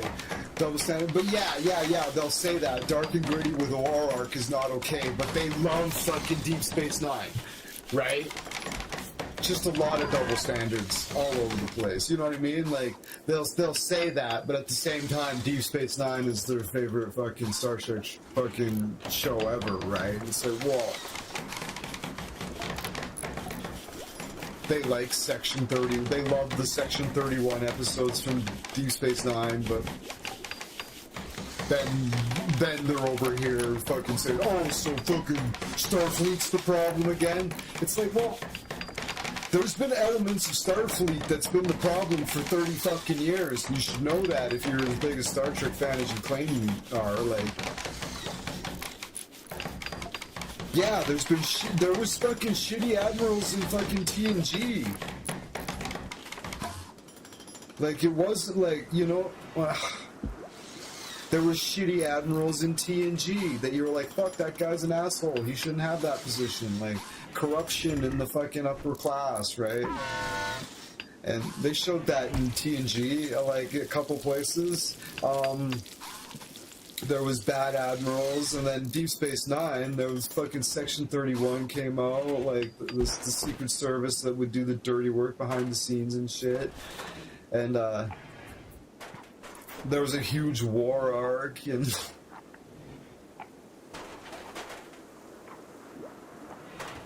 It was awesome. Deep Space Nine's fucking awesome. It's my personal favorite.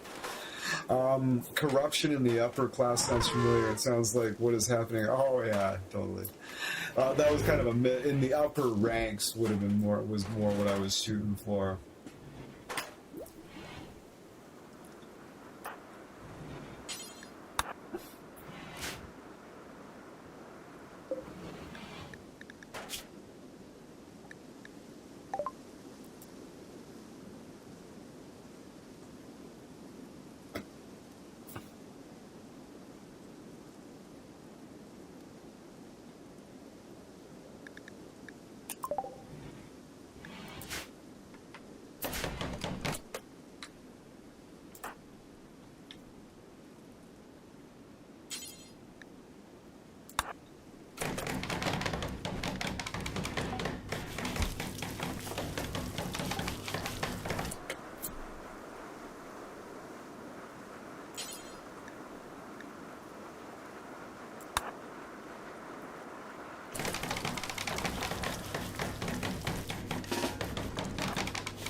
give him some clothes.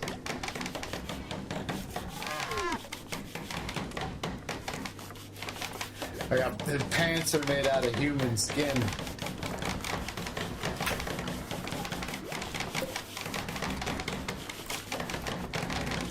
But he's a cannibal too, so he fucking, that's a pretty posh gift to be giving our prisoner. Human skin leather, human leather pants. Here you go, man. Join our crew. Here's some human skin pants. We're all starved for flesh. Bear with it. None of us are eating right now. Here's some pants. These are made from humans. Oh. Nobody else here is wearing anything human flesh, I think.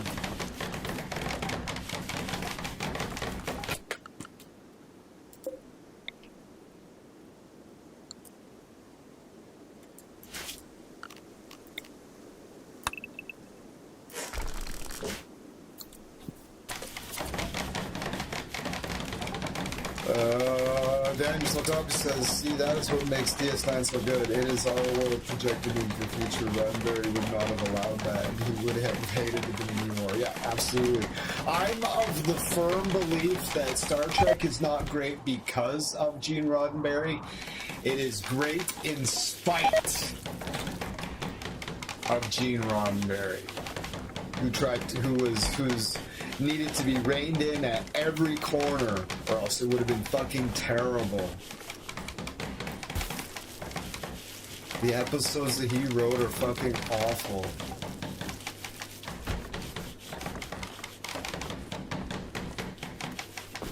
It was a great idea, and he owned the franchise and but he's not as responsible for it as people think. Like, he had the initial idea, but it was fleshed out, like, way more by, like, other people, like.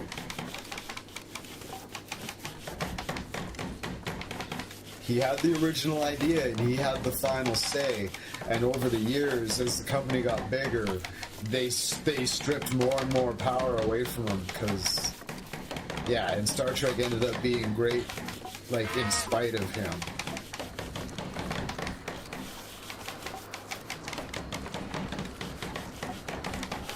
What was Zefram Cochrane's speech in, Zefram Cochrane gives a speech in,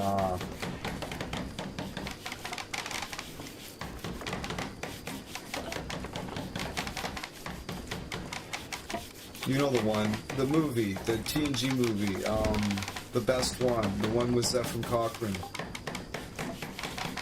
Is that First Contact? I can't remember. Yeah, that was First Contact, yeah. Zefram Cochrane's awesome speech in First Contact.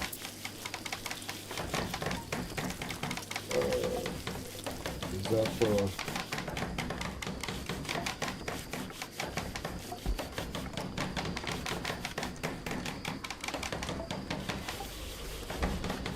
First Contact. What does he fucking... He says something really gnarly. It's about Gene Roddenberry, coded. No, I gotta fucking... I might have to just put some time in to find that.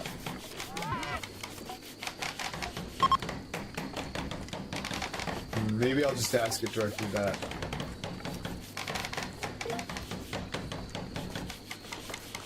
In the Star Trek movie First Contact, Zefram Cochrane makes a small speech that could be inferred as being directed at Gene Roddenberry. Do you know where that is?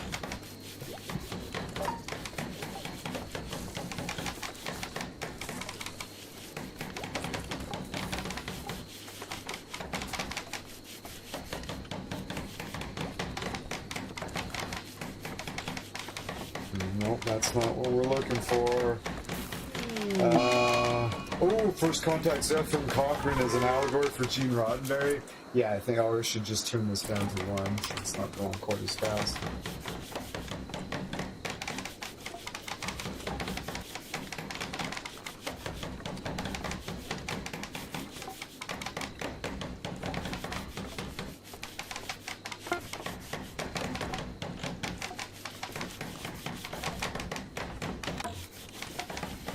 Oh no, they're saying stuff from Cochrane is. Oh no. Never meet your heroes.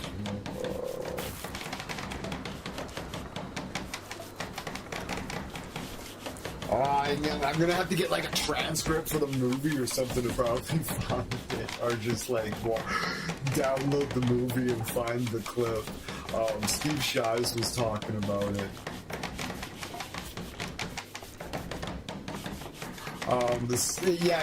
It was a dig at fucking Gene Roddenberry, and it's on point. It was a dig on Gene Roddenberry in the fucking script, and it was so on point. They were like, yeah, fuck him, he was a douchebag. Basically, was the gist of it.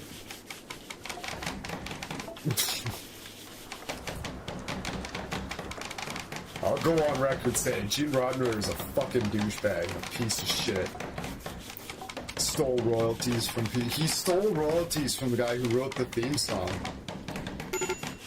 He couldn't let that guy have the royalties to the theme song. He had to steal half of them. He wrote some bullshit. He was the owner of the company, so he just threw together some bullshit lyrics, put them on the song, and when they copyrighted the song, he wrote the lyrics, so he got half the royalties for it forever. The only reason he did that is so he would get the fucking money from it. He stole that money from that guy because he was in a position to do it. He's a fucking douchebag. And plus all the women and the fucking he was an asshole.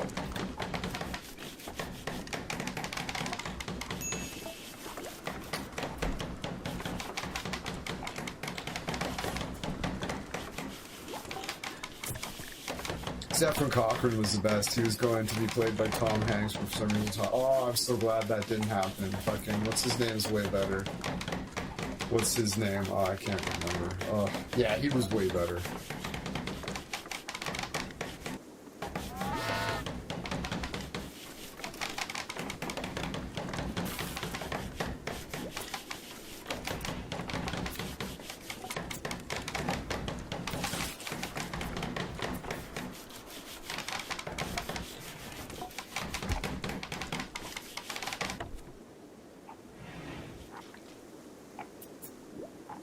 Yeah, totally. Yeah, you nailed it. Yeah.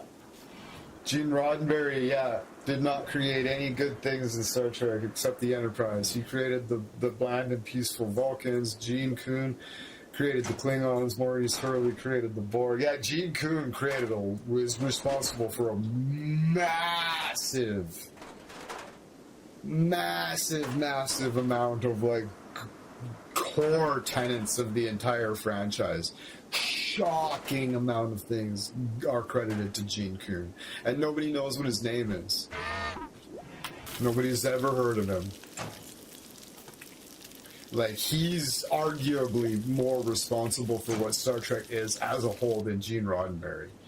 Arguably, like there's an argument to be made that he's more responsible for the overall vision than Gene.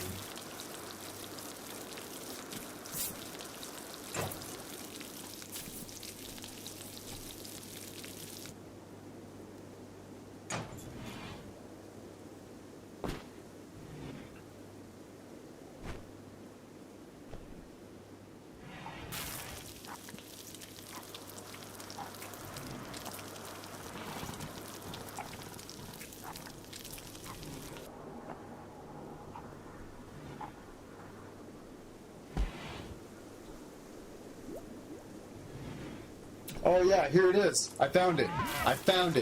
This is what he says. You know what my vision is? Dollar signs. Money. I didn't build this ship to usher in a new era for humanity.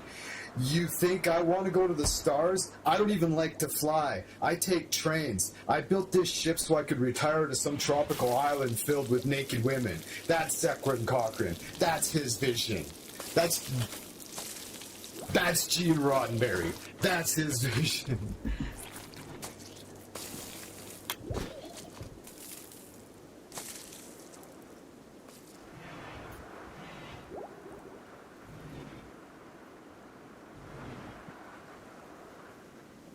That's Gene Roddenberry. That's Gene's vision.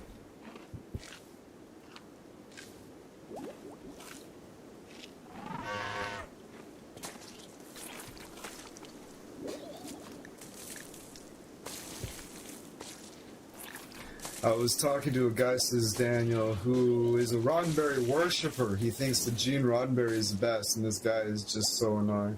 This guy will defend Roddenberry. Oh, yeah, I know a lot of people. He's like the holy patron saint of their entire fucking fandom. It's just... yeah.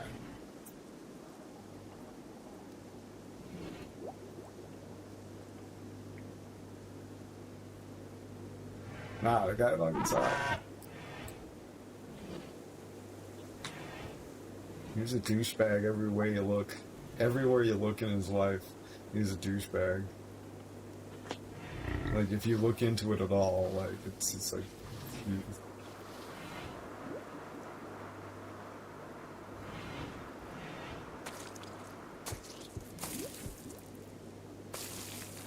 I'm like the biggest Star Trek fan ever, like... I'll beat anybody at a Star Trek quiz. Fucking trivia game. I'd go head to head with Jill.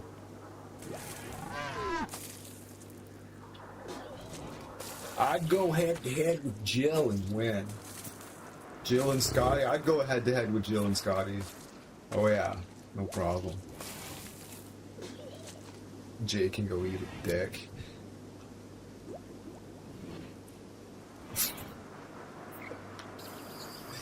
I'd go head to head with Salty Trekker. Yeah, yeah. That'd be a tough one, but, like, you know what I mean? Like, I know my fucking Star Trek.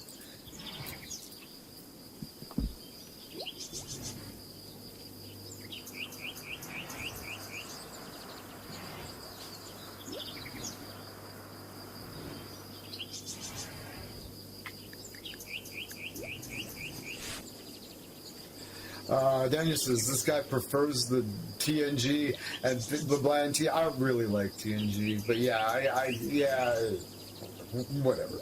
And I think it's a lot of people consider it the gold standard, and I would tend to agree. Personally, I think Deep Space Nine was better, but growing up, it was all about TNG. And thinks it's the best Star Trek show, and his world's probably the best show in history. Yeah, he likes bland, blah, blah, blah, PC, and all talk, likes Picard. Yeah, no, Picard, yeah, it was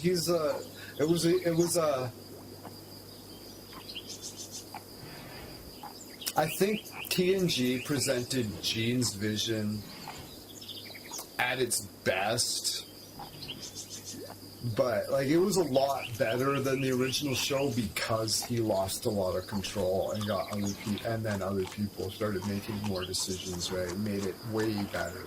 But after, like Deep Space Nine, it was just, like, off the rails after that. Nobody gave a fuck what Gene's vision after that.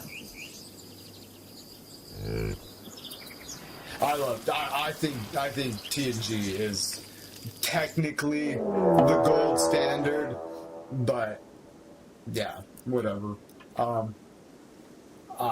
Your arguments are valid, whereas this other guy would just think you're crazy for not bowing to the almighty TNG. Like, a lot of people don't understand how popular TNG was. TNG was on cereal boxes. TNG was on cereal boxes. It penetrated the mainstream. Like, TNG was fucking huge. It was huge. The viewing numbers of TNG, like, dwarf all of the other fucking Starship shows combined. TNG is far and away the most popular and has the most watch numbers than any of them. Not even close. It dwarfs all of the rest of the franchise combined. TNG is fucking adored. But I understand why people are like, yeah, I don't know, it's kind of boring. Yeah. I like boring. I like that stuff. I watch a lot of documentaries and really dry stuff anyways, so... It's exciting in its own special way. But yeah, I get it. Manhunter pack. Balls. I was hoping there'd be a bunch of people I could eat. What is it? Rabbits? Oh, God. Well, let's fuck them up. Let's fuck them up and go to bed.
Rabbit tonight, ladies and gentlemen. Golden fucking longsword. Legendary class.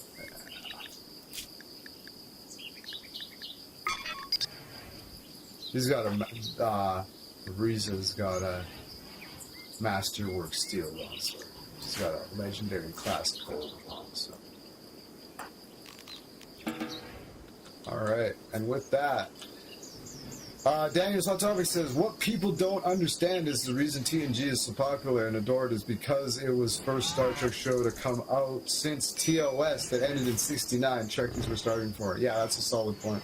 But it was really good. But if it's not for you, it's not for you. Everything can't be everything for everyone. Deep Space Nine's fucking sick. If you never watched Deep Space Nine back in the day, do yourself a fucking favor and watch it. The first seasons, the special effects are a little ropey, but like, and people dog on it. There's a couple clunkers here and there, but honestly, the first season's pretty fucking good.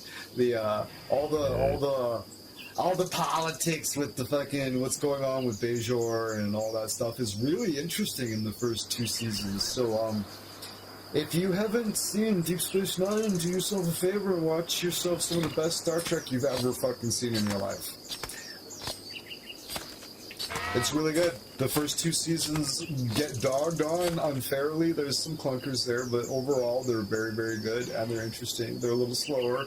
They are. And in season 3, Worf joins the fucking crew, and then in season 4, the Dominion War kicks off, and it's just a fucking knuckle duster from there on out. It's great. Highly praised. It in my opinion, is far and away the storytelling has the most like gravitas and integrity. You know, it's like great literature. Whereas the rest of the series is a lot more pulpy. Yeah, Deep Space Nine's awesome. Thanks for popping in, Daniel. Oh, and this guy also loves Star Trek the Motion Picture and thinks it's the best his movie because he loves bland and quiet. Also claims that when adjusted for inflation, the motion picture makes the most money. Hey Google, how much money has Star Trek the Motion Picture grossed over time, reevaluated for inflation? Star Trek, the motion picture, 1979, grossed $139 million globally during its original release, with $82.3 million coming from the North American domestic box office and $56.7 million internationally. Adjusted for inflation. Domestic, approximately $370 million. Worldwide, approximately $450 minus $460 million. Note, Inflation adjustments for international box office vary depending. I'd have to say he's probably right. That sounds adjusted for inflation. Yeah, that sounds like he's right by a pretty big margin on that one, actually. $450 million, like profit, like or grossed, not profit, grossed $450 million. Hey Google, are you able to extrapolate with like modern inflation and whatever, like what Star Trek movie has grossed the most money over time? Like, not just on its original release, just, or yeah, no, do it for the original release, like in the theater, the theatrical run, like adjusted for inflation, which one earned the most money?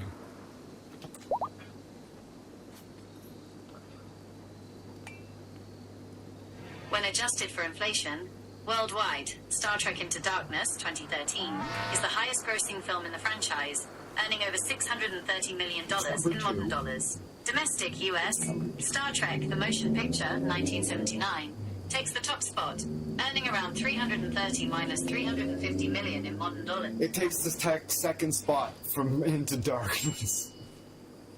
Is the number one by fucking double, or like $700 million. Yeah, Into Darkness is the top spot, but yeah, he's not too, yeah, it's up there, Daniel. I need to watch the motion picture again because it's been, I've only seen it once and it's been like 20 years, so I need to watch it again. I've seen all the other movies fucking a bunch of times. That one was fucking boring, so I never watched it again. I think I fell asleep the first time I watched it, and I think I got to it the second time, and I was, I don't know. I bet if I watched it now, I'd love it. Honestly, what do you think of What do you think of 2001: A Space Odyssey? We should watch that together, and I'll explain some of the esoteric stuff alongside of it as we go. That'd be fun.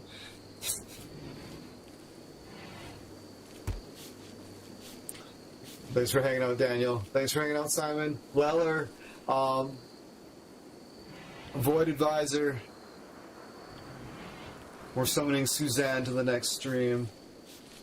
And Gameplayer was here, and Gameplayer was first in the stream. And, if you haven't subscribed yet, I sure hope you consider it. And until next time, where we will be playing Counter-Strike. No. What day is it today? It's Sunday, right? Yeah, tomorrow's Monday. We'll be playing Counter-Strike 2 with Simon Dusk. And hopefully we'll have him screen sharing and everything. It'll be super professional.